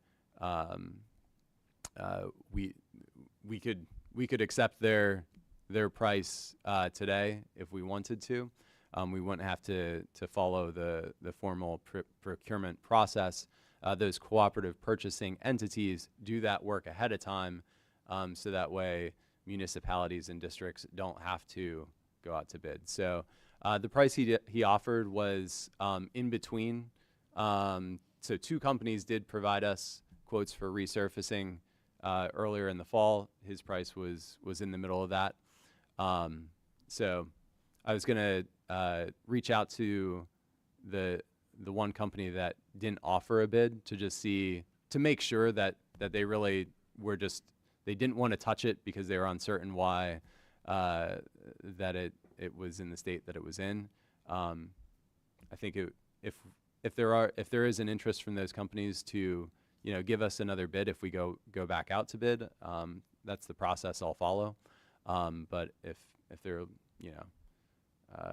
not keen on it, then we have an option to go with CoStars, and we could get that on even as early as the March meeting if we wanted to. So it sounds like what the suggestion would be, kind of what I'm gathering from all this, is we should probably get our drawing in place first. For the other fields across from the Yes. primary school, yeah. Yeah. I guess my question would be what difference, we have no idea about any of that now. So, like, you have a drawing in place, we have all the plans set, they come do the core sampling and be like, yeah, you can't do that here. Instead of doing the core sampling and being like, hey, this is what the soil is, are we able to do this here? Yes or no? Like, I don't understand, you know what I mean? Like, I get where he's saying, they kind of come in. He'll certainly accept our Yeah, check. yeah. I think he was just he was just sharing his professional opinion. Yeah, like yeah, normally this happens at this Yeah, stage. and so- especially over there and Liberty Valley. There's kind of an idea of what's going on over here because we have moved dirt and put stuff over there before. Right.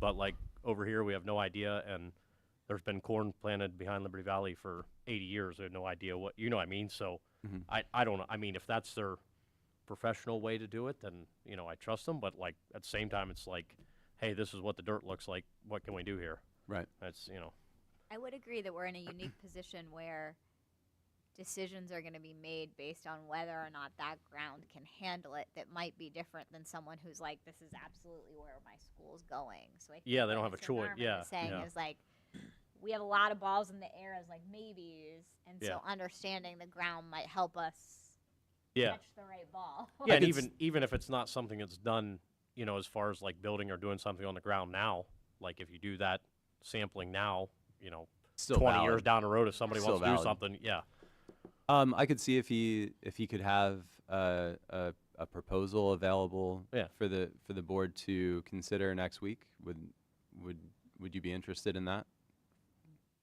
Yeah. Okay. I mean, the long and the short of it is there's one isn't here tonight, but there's basically 3 people sitting here right now that are going to be here after the end of this calendar year. That's guaranteed to still be here. There's a lot of empty seats coming up, and this has happened traditionally over the years is project gets started, board changes hands, and then the can gets kicked down the road. We still have a field over there doing nothing, and everything kind of falls on the ground again. We got to pick it back up. So I'm kind of trying to get this pushed off because I'd like to get this going before we get a bunch of different faces in here. Get as much done as possible. Yes.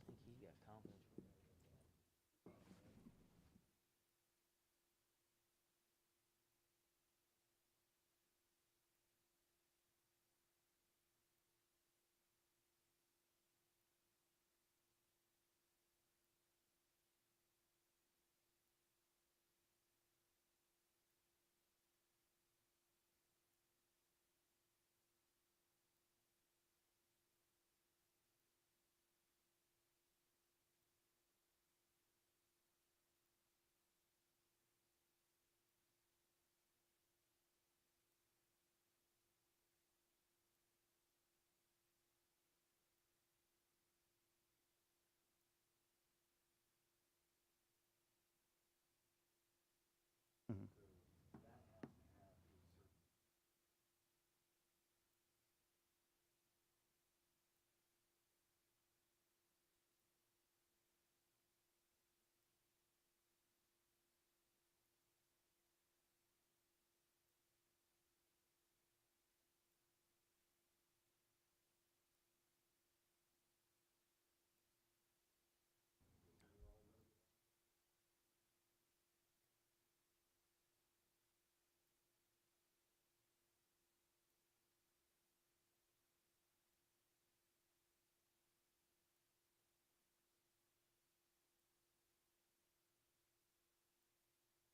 Because my question would be, what isn't one of the reasons we chose Alloy 5 for this is because all their stuff's in-house?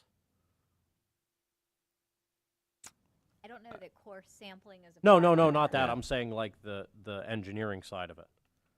Like they have somebody that, like, if we chose that we wanted to do this, somebody that could come out and like, hey, this is their idea, this is the area they would, the general area of where they would want this stuff.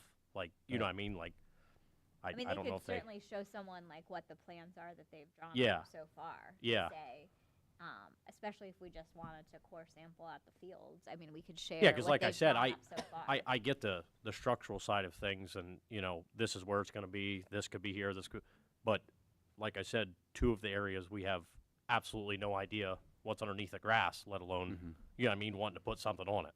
So, like I don't know if there's like a simple thing they could do now. You know what I mean, where it's like, hey, we drilled here and here and here. This is what we got. And then once we get down the road and like, have a more laid out plan, come Right. back and like, just so we have an idea. Like that's Yeah, I that's mean, the biggest. I would anticipate that even having them come out, that we would expect to need to do this in more detail, again. if any where the construction was happening to align with the architect's requirements.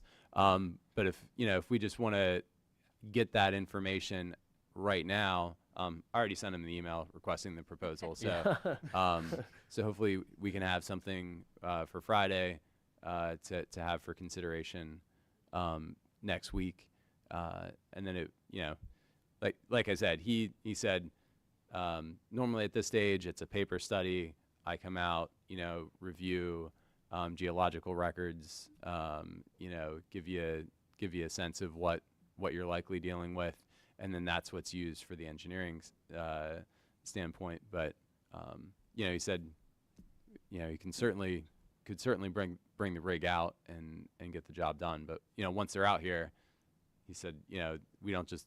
I said, well, what about like 2 or 3? He's like, once they're out there, you just like have them going the whole day because the equipment's there, Yeah. Pay the the same technicians price. are there. Yeah. Yeah. So, 1 hole or 20 holes. Yeah, yeah, exactly. So, Is there an incentive to have all 3 locations done at one time, or no?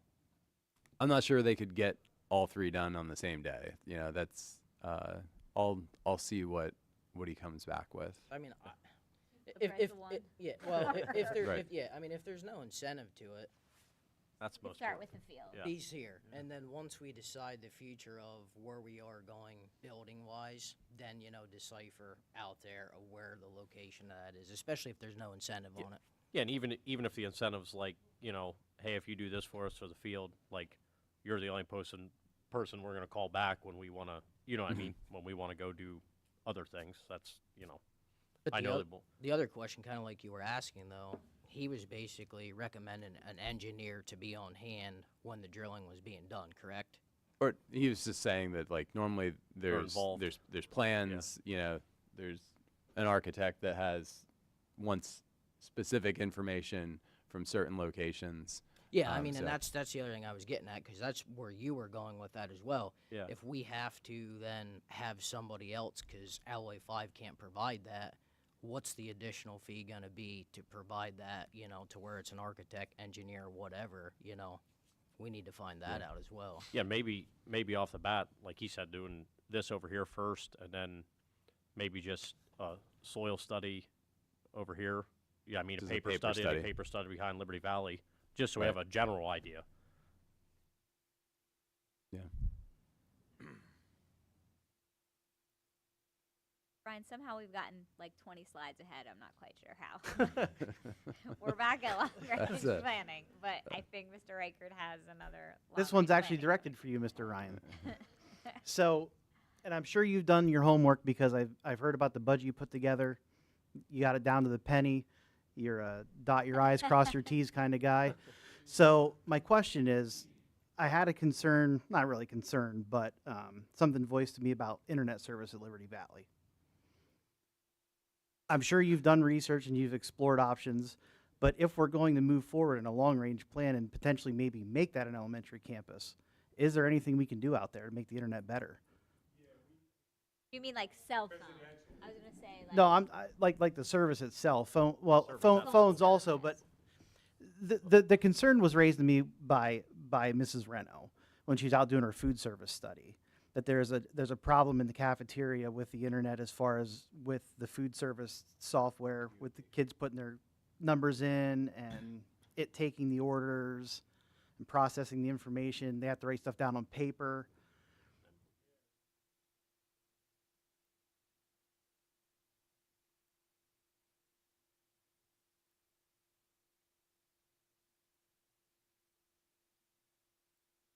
Yeah, she was just out doing her, because I guess she has to go around and do reports at all the schools, like for the lunches. Oh, well, if she told her. Okay. But We even meet very regularly, but. Right.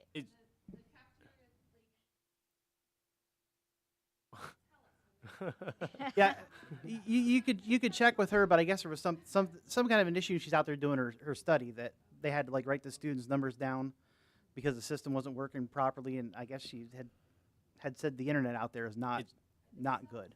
I would say it's cell service, but the internet, we have amazing uptime on our internet. Like the internet, I would say is perfect.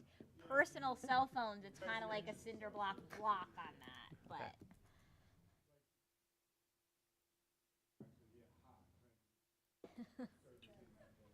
Put a tower in my yard. That's right. That's not us. But what Jeff controls in terms of the internet is exceptional.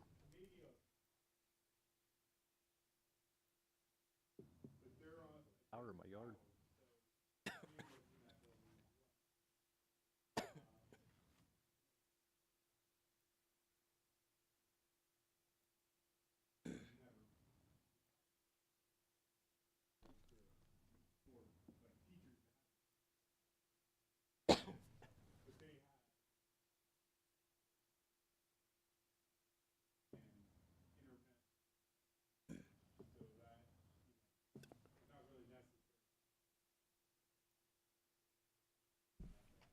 Just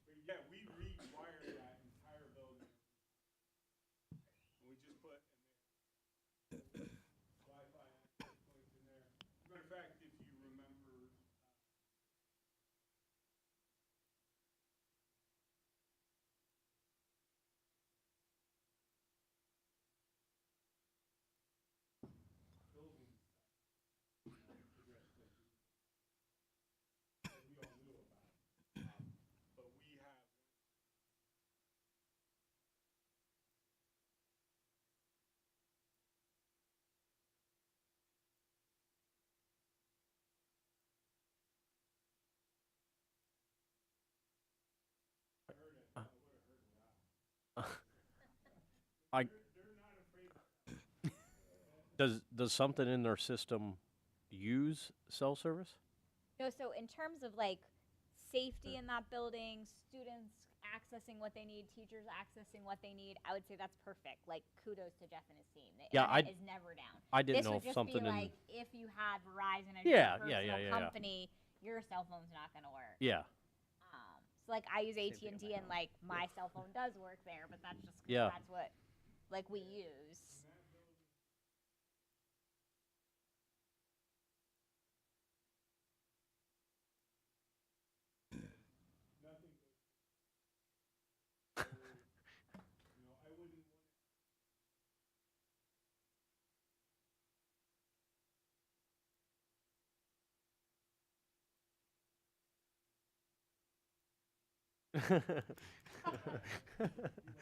Do we need core sampling for a cell phone tower? Hey, listen, you talk to Verizon, they're more than welcome to put one in my yard down the road. Whatever they want to pay me for it. You volunteer. Oh yeah. That's funny too, because I'm literally like 200 yards from the school and have perfect service at my house. Yeah, yeah, Verizon. Yeah, yeah, yeah, yeah. And I'm outside in the bus. I get no service. I drive down to my house. The bus I have service, like 200 yards down the road. I knew you were going to be here, so I figured I'd ask you because when she said it to me the other day, I'm like,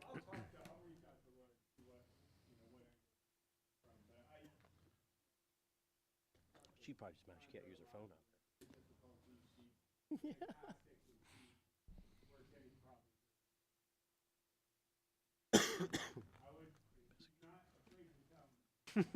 no, she's never afraid to tell anybody when she has a concern. That's for sure. But I just wanted to make sure that like there wasn't something out there that we didn't know, and then we're talking about expanding out there, and then We could just put a Verizon tower.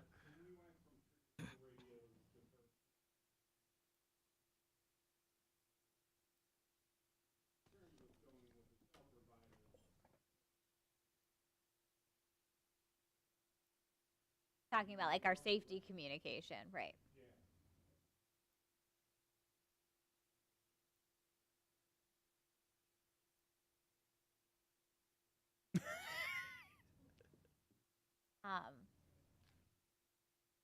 So the other thing that has been brought up from the tennis team about tennis courts is their interest in having lighting on the courts. So there's general conversation about that, but there are a wide range of types of ways that tennis courts can be lit. So Dr. Gumpin, Mr. Albertson, and I met with tennis coaches to find out more about their needs. They're asking for us to put out to bid, asking for a linear LED lighting system that could attach to the current fencing on the two courts that are closest to the stadium. And Mr. Ryan, if you click on that example, I don't really know a lot personally about tennis court lighting, but they shared this. This wouldn't, like, we wouldn't necessarily have to go with this company, but if you scroll down on their site, you'll see a picture that, like that. That's what they mean by linear lighting. And so just by like casual shopping, I would say we're looking at about a $20,000 investment. They do feel like they'll contribute at some rate. They're just looking for us to actually find out a cost so then we could have discussion about how money might be spent. But they'd be looking at the two courts closest to the stadium and getting this linear light system put on the fence that already exists at the tennis courts. They're asking if the board would be willing to put that out to bid, find out costs, then we could have a discussion about whether we'd want to engage in funding any of that. Is where like the tennis community is asking. This is coming from our boys and girls teams and the fact that many community members use our. the one gentleman that was here offered to contribute some money towards it, didn't he? So I think they want to have a sense of what the cost would be. So when we put it out to bid, it would be making sure like we have power there, and we're looking at some sort of system where it could be turned on and off. So it's not like every night this would be lit. There'd be a way to be there, have like an hour of playing time, turn the lights out. Part of that bid.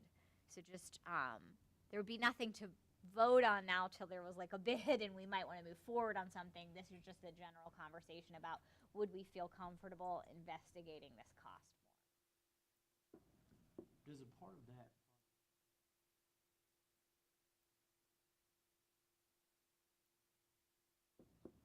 or is it only? I certainly think that we could ask a company that would put a bid if they had like a sense of what those costs would be. The bid itself would really give us an installation cost, but then you often end up, usually when you go with a product like this is called like Tweener or something, let's say they were the winning product, they would often have a sense of like this is the maintenance you should do on an annual basis. Those kinds of things. We are. I would name like I want to support the tennis community, but we do not need to have lights on our tennis court in terms of like when we schedule those matches. So it definitely falls more in the like nice to have than need to have category. So it would be sort of fact finding, I guess, if you will. At this point. Yeah, I guess that'd be another question I've have. I mean, summer wise, you have till 9 o'clock, give or take. You know what I mean? So when the weather's good, how much more lighting do you need after hours? Like you had questioned the initial cost, like for us, for example, at the Little League field. With that being a commercial account, when the lights are turned on, that initial draw, boom, it's $500. You might as well leave them on all month All long night. because it doesn't change. So what is that going to put effect in, as far as the electricity draw, would be my question. If there's folks that are willing to contribute, we just are asking what the price is.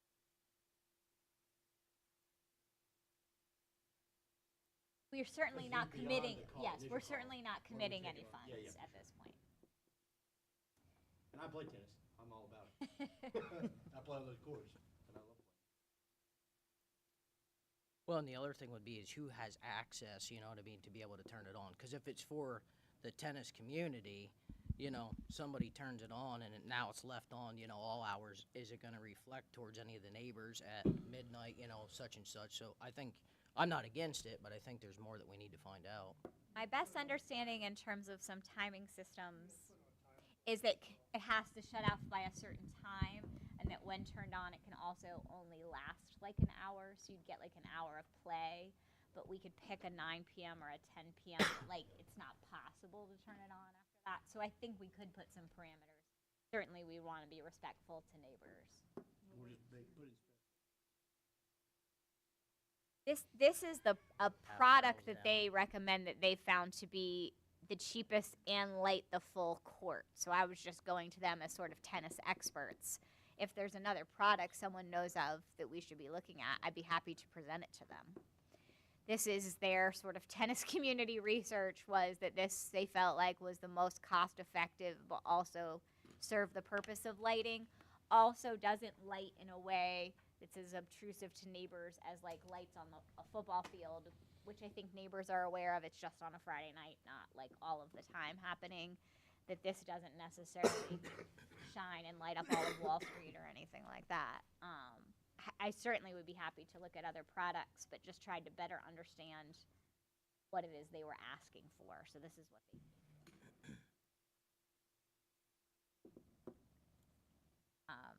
That takes us to athletics and extracurriculars. And our first item there is just an update about our Hall of Fame process. And thank you to Dr. Gump for leading those efforts for us. So I'll turn it over to Dr. Gump. Sure. We held a meeting on the 21st of January, and from that meeting launched the nomination form. So using class tags, social media, local media, home event announcements, postings, and so on. As of 6 p.m. this evening, we've had 29 individual nominations submitted, and we're going to continue welcoming those nominations from community members through the end of March. So Hall of Fame selections will take place during April. Candidates will then be notified privately during May. Following those contacts, we will have the DASD inaugural Hall of Fame class announced publicly. So as of right now, this is just tentative. It's tentative. Our Hall of Fame ceremony and events have been scheduled for the weekend of September 19th and 20th. And we're getting back together as a committee on Tuesday, February 11th. So at this point, we still are in need of a 7th member. So we have a couple of candidates, and What we'll do is we'll try to have those candidates fill out that member selection form, which will be brought to you as a board for that seventh member. So we're hoping to have somebody here, not this month, but maybe by the start of the board meeting in March to have that person's name. And again, that nomination form is available on our website, and we've shared that out in many forms. So if you Yeah, have it's- people you'd like to nominate, you want to tell other community members to do that, please encourage that. It's definitely out there. It's very visible on Facebook, seen quite a bit Hit of it. social media like crazy Yeah. with it. And what was the rationale for going back just 10 years? I'm sorry, can you repeat that? The rationale for going back 10 years for the Hall of Fame? I was not, I'm sorry, I wasn't with the committee at that time. I couldn't tell you. I think that was a board decision, right, with the bylaws? What are we saying? I'm not sure what the question is. They're only going back 10 years. Well, people can be nominated at any point in Danville history to be in the Hall Oh of yeah, Fame. yeah. We would look at that first class having some historic, legendary Danville athletes honored. Is it the 10-year hiatus? I think you have to be out for 10 years. Has to have has to have graduated 10 years or more. But we could nominate someone from 1920 or something like that to be in Sure. the Hall of Fame. Yes, I'm sorry. Yes. I didn't understand. All right, our next item under athletics and extracurriculars is coaching numbers. And so this is something actually Mrs. Michaels brought up last month for us to look at.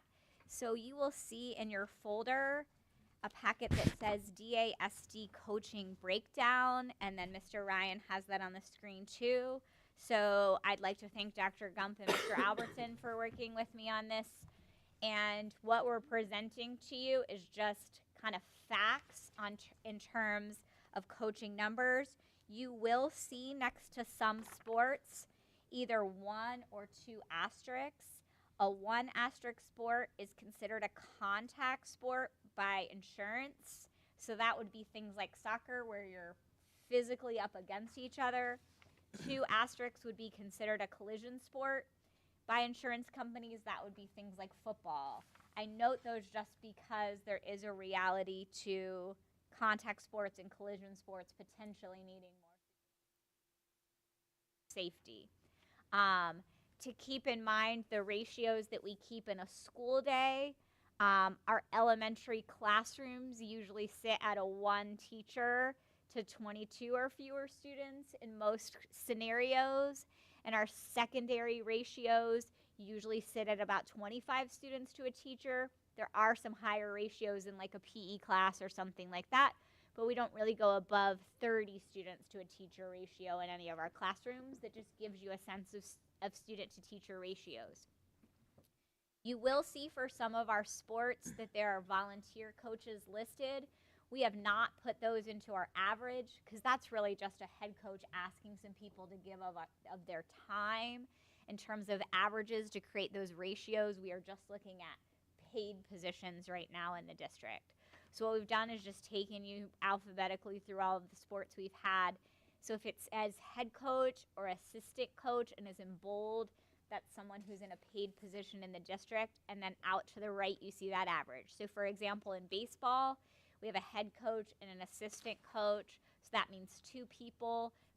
We either did the number of players this year, or if it's a spring sport, the number that we had last year. And so we had 35 players in baseball last year, 2 coaches. So that's an average of like a 1 adult to 17 and a half student ratio within baseball. Baseball does not have an asterisk next to it, not considered a contact or collision sport for insurance purposes. Like that's not a Molly thing, that's just coming from the insurance world. So these are strictly, there's no specific ask here. This is just presenting data because Mrs. Michaels brought up that it would be good for us to look at data. 2 areas that stood out to me that I think might be worth the board's consideration as you look through the numbers. If you look at our numbers when it comes to lacrosse, I don't know that we would want to cut a position at this late in the game in terms of approvals happening this month and people being told positions.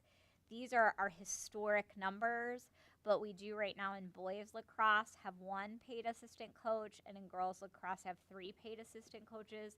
I do not know the history on that. That was in place prior to my coming on board. Dr. Gump and Mr. Albertson also don't know the history on how that originally happened, with neither of them being in the spot that they're in right now when girls lacrosse first came. I'm not necessarily saying we make a cut or addition tomorrow. I think that just might be an area that's worth the board's consideration for discussion purposes. And the other place that might be worth the board's analysis is that Mrs. Michaels brought up the fact that junior high soccer has 1 spot and there's not an assistant there. So the ratio in junior high boys soccer is 22 players, and in girls soccer is 21 players. And although that still would certainly put us in a comfortable spot in terms of like class size, is definitely on the higher end of some of our coaching ratios. So she had asked if there was a way to have a paid assistant for spring soccer. At this point, we've historically not had that. But in fairness to Mrs. Michaels' request, that does sit on the higher end of our numbers. So those were 2 things that stood out to me in just looking at the numbers, but I'm just here to present the data today and then certainly follow your lead on if there's any actions you'd want to take.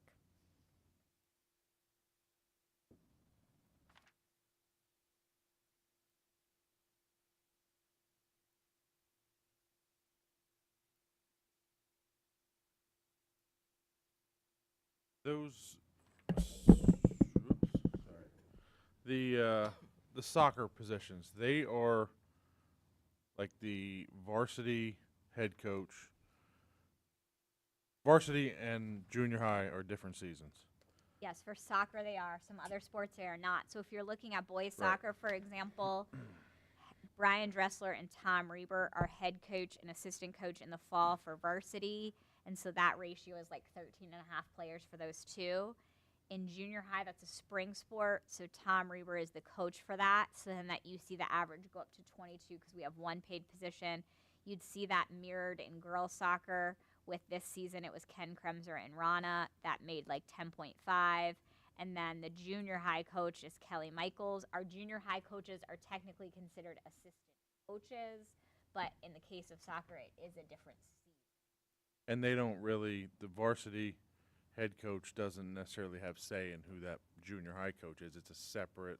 We do try to have some communication there. It does not always work with it being a different season if whether or not there is a varsity coach in position to do that. So for example, when Mrs. Michaels started doing junior high soccer with us last spring, we did not have a varsity soccer coach in place. So she applied for that, has certainly done an exceptional job, and we support that selection.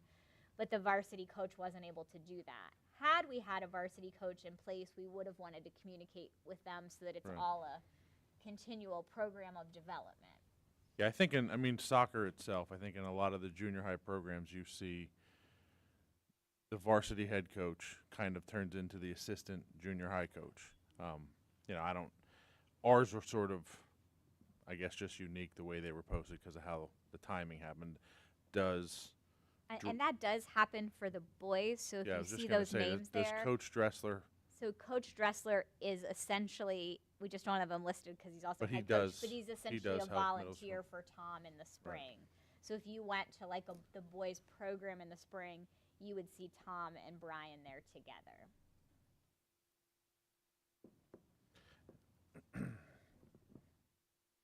I don't know what exactly it means, but the other sport I look at here is baseball, because varsity and JV are essentially 2 separate teams.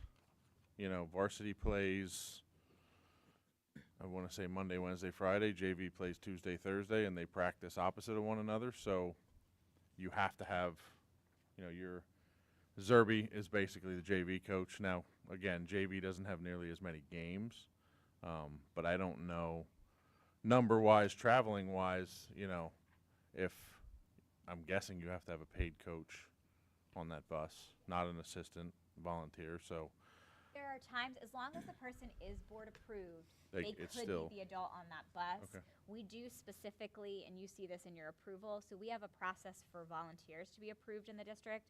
But if someone is a volunteer coach, so different than a classroom volunteer, we do get them approved with the coaches so that they can have, because they essentially have more time with students than just the mom who volunteers for the field trip or something like that. So the volunteer coach could lead the team on that bus, but obviously, usually a varsity coach is there. But should the varsity coach be sick or something, anyone who was approved to be with baseball players could be with baseball. And I think that a lot of our coaches have recruited people to support the program. Kudos, especially, you'll see as you look at some of our running programs, there's a really strong running community in the Danville area. Like, they've recruited lots of people to come and help, not necessarily that, we're paying 10 coaches to do something. But,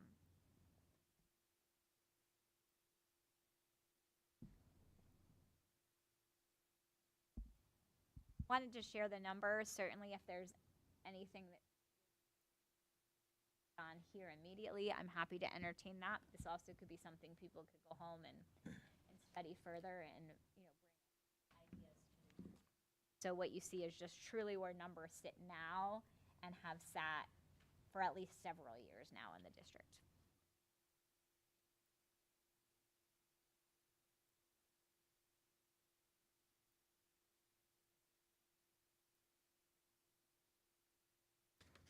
Our next item in terms of an agenda item for this evening is an update about our high school clubs. One of the things that I had asked Dr. Gump to do was sort of get a hold of the club process, if you will, and create one for the high school. And so in the summertime, you do vote on all of the club advisor stipends. But Dr. Gump also put together a process for the establishment of new clubs because we want them to be very reflective of what our student needs are at the high school. So he has a mid-year update on where we stand with our clubs. Yeah, so we had 4 clubs this year that I granted provisional status for. Those 4 clubs are listed for you there. So they submitted a mid-year evaluation of how they've been doing throughout the year, as did some other clubs as well. But I really wanted to just share with you of the 4 that we put in provisional status to take a look about, are they growing? Do they have some leadership in place? Are they doing some neat things for the student body and providing opportunities for the student body? So my recommendation moving forward, so the 4 were the Fly Tying Club, the Game Development Club, the Newspaper Club, and Student Ambassadors. What I'd like to ask you as a board is to formally establish 3 of those 4 clubs moving ahead: Fly Tying, Game Development, and Newspaper. Student Ambassadors, although they're doing some things throughout the school, really is a school day club. We thought maybe there were going to be some evening activities like 8th grade parent night, student night, and so on. We just don't see it growing that way. So I just want to continue with provisional status with Student Ambassadors. And my guess is in time, we're probably just going to absorb that into the day-to-day guidance type of activity. So I don't see that ever becoming a club. But based upon what I'm seeing with membership and interest and providing opportunities for students, 3 clubs I would suggest moving over to a formal club status. Questions for Dr. Gump?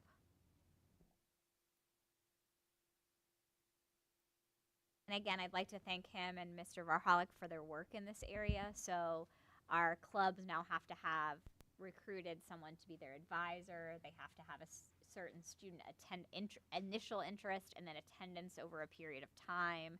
They have to come up with their own code of conduct is the wrong word, but rules or guidelines for their club, so that there's a lot of thought and effort before we say this is official here in Danville. That does take us to policy. So what you'll see in terms of policy on this month's agenda you will see the second read for the records retention policy. So last month we spent a bit of time talking about all of the work we're doing around records retention. And then on 8.2, you just see that it says agreements. You will see a couple agreements up for approval. And what we really mean by that is there are some like mental health placements for schools and special ed placements for schools that are not necessarily a particular person, but we just annually renew an agreement. So should someone need that placement, we understand what their rates are and how we would make that happen. And there's a couple of those that are just due for this month. Then for personnel this month, some items that you'll see, if you move to the next slide, some positions that you'll see for approval is that we will have 2 custodial recommendations for hire that will temporarily put all positions to be filled, but we do have one of our beloved custodians from Liberty Valley who will be retiring at the end of the school year. So certainly thank you to Dan for all of his work at Valley. That makes me sad to say that, but happy for him. So then we will ultimately fill that. But for the moment, when these 2 recommendations are in here, we will have a full custodial staff. We will have 2 recommendations for hire in maintenance, and then that team will also be filled because there was a recent retirement there as well. So that will fill our team there. And I'd like to thank Mr. George for his work on that interview process. So he always has a team for an interview, but he's used the entire maintenance team to develop a hands-on interview process so that we can be sure members of our maintenance team can truly tackle the kind of problems that they'll see on a daily basis in that job. We will also hope to be presenting an assistant to the Director of Curriculum Instruction and Technology. We've had 3 applicants. We've conducted 2 of those interviews and have our final interview on Friday for that position, and hope to bring a candidate before the board next week. Pat Merrill is retiring in that position. We're so thankful for her service, and I'm thankful that she was willing to be a part of our interview team for that to help us find the right person to replace her. You will see the spring coach list as a position for approval on Wednesday as well. We were set to have our interviews for our school police officer candidate tomorrow morning, but due to the ice coming in, Mrs. Faust is working with that gentleman to reschedule for early next week so that we can make sure we have a team ready to meet with him. And we currently are accepting applications for a Director of Curriculum Instruction and Technology. That is a replacement for Mr. Moser's position. Mr. Moser sat in an assistant superintendent position. We have made the determination to go back to the Director of Curriculum and Instruction and Technology position that had existed in Danville for a very long time. We'll be looking to conduct those interviews on February 19th for first round. There could be potential second round interviews there, but hope to bring a candidate for that role to the board for approval in March. What you'll also see in terms of in the personnel section this month, if you go to the next one and if you want to click on that, Mr. Ryan, and you have a hard copy of this in your folders. Oh, they don't. Never mind. I'm sorry. Mrs. Faust was feeling not well this morning, so I'll get you a hard copy, but you can see it here and I'll send it to you electronically. Sorry. But we will be asking you to vote on approval for a new organizational chart. Essentially, the main change that you'll see in this is that instead of an assistant superintendent, you'll see a Director of Curriculum Instruction and Technology role. And if you're looking at those lines there, you will see then that everybody else in the Act 93 group will report directly to me. I will be their supervisor or their evaluator, as will the Director of Curriculum Instruction and Technology. That role does have dotted lines for our building leaders because they will certainly just be in close relationship with our building leaders as we're talking about curricular decisions and assessment decisions. But that person will become a member of the Act 93, so you'll also see an addendum to the Act 93 agreement for a vote this month to place the Director of Curriculum into the Act 93 agreement. But I will be sure tomorrow to send you this electronically so that you have it, so I apologize you don't physically have that today. Any questions about personnel? All right, we've covered a lot tonight. Good work, gang. That takes us all the way to 10, Mr. President. So, item number 10, board concerns and items for next meeting agenda. You're shaking his head no. He's like, let's get the heck out of here. Takes number 11, public comment. 3 minutes maximum, any public comment. Okay, so that'll bring us to everybody's favorite part of the night, adjournment. We'll see you all.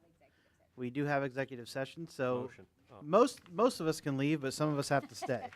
We'll see you all back here next Wednesday night. We'll do this again. Have a good night, everybody. Next Wednesday.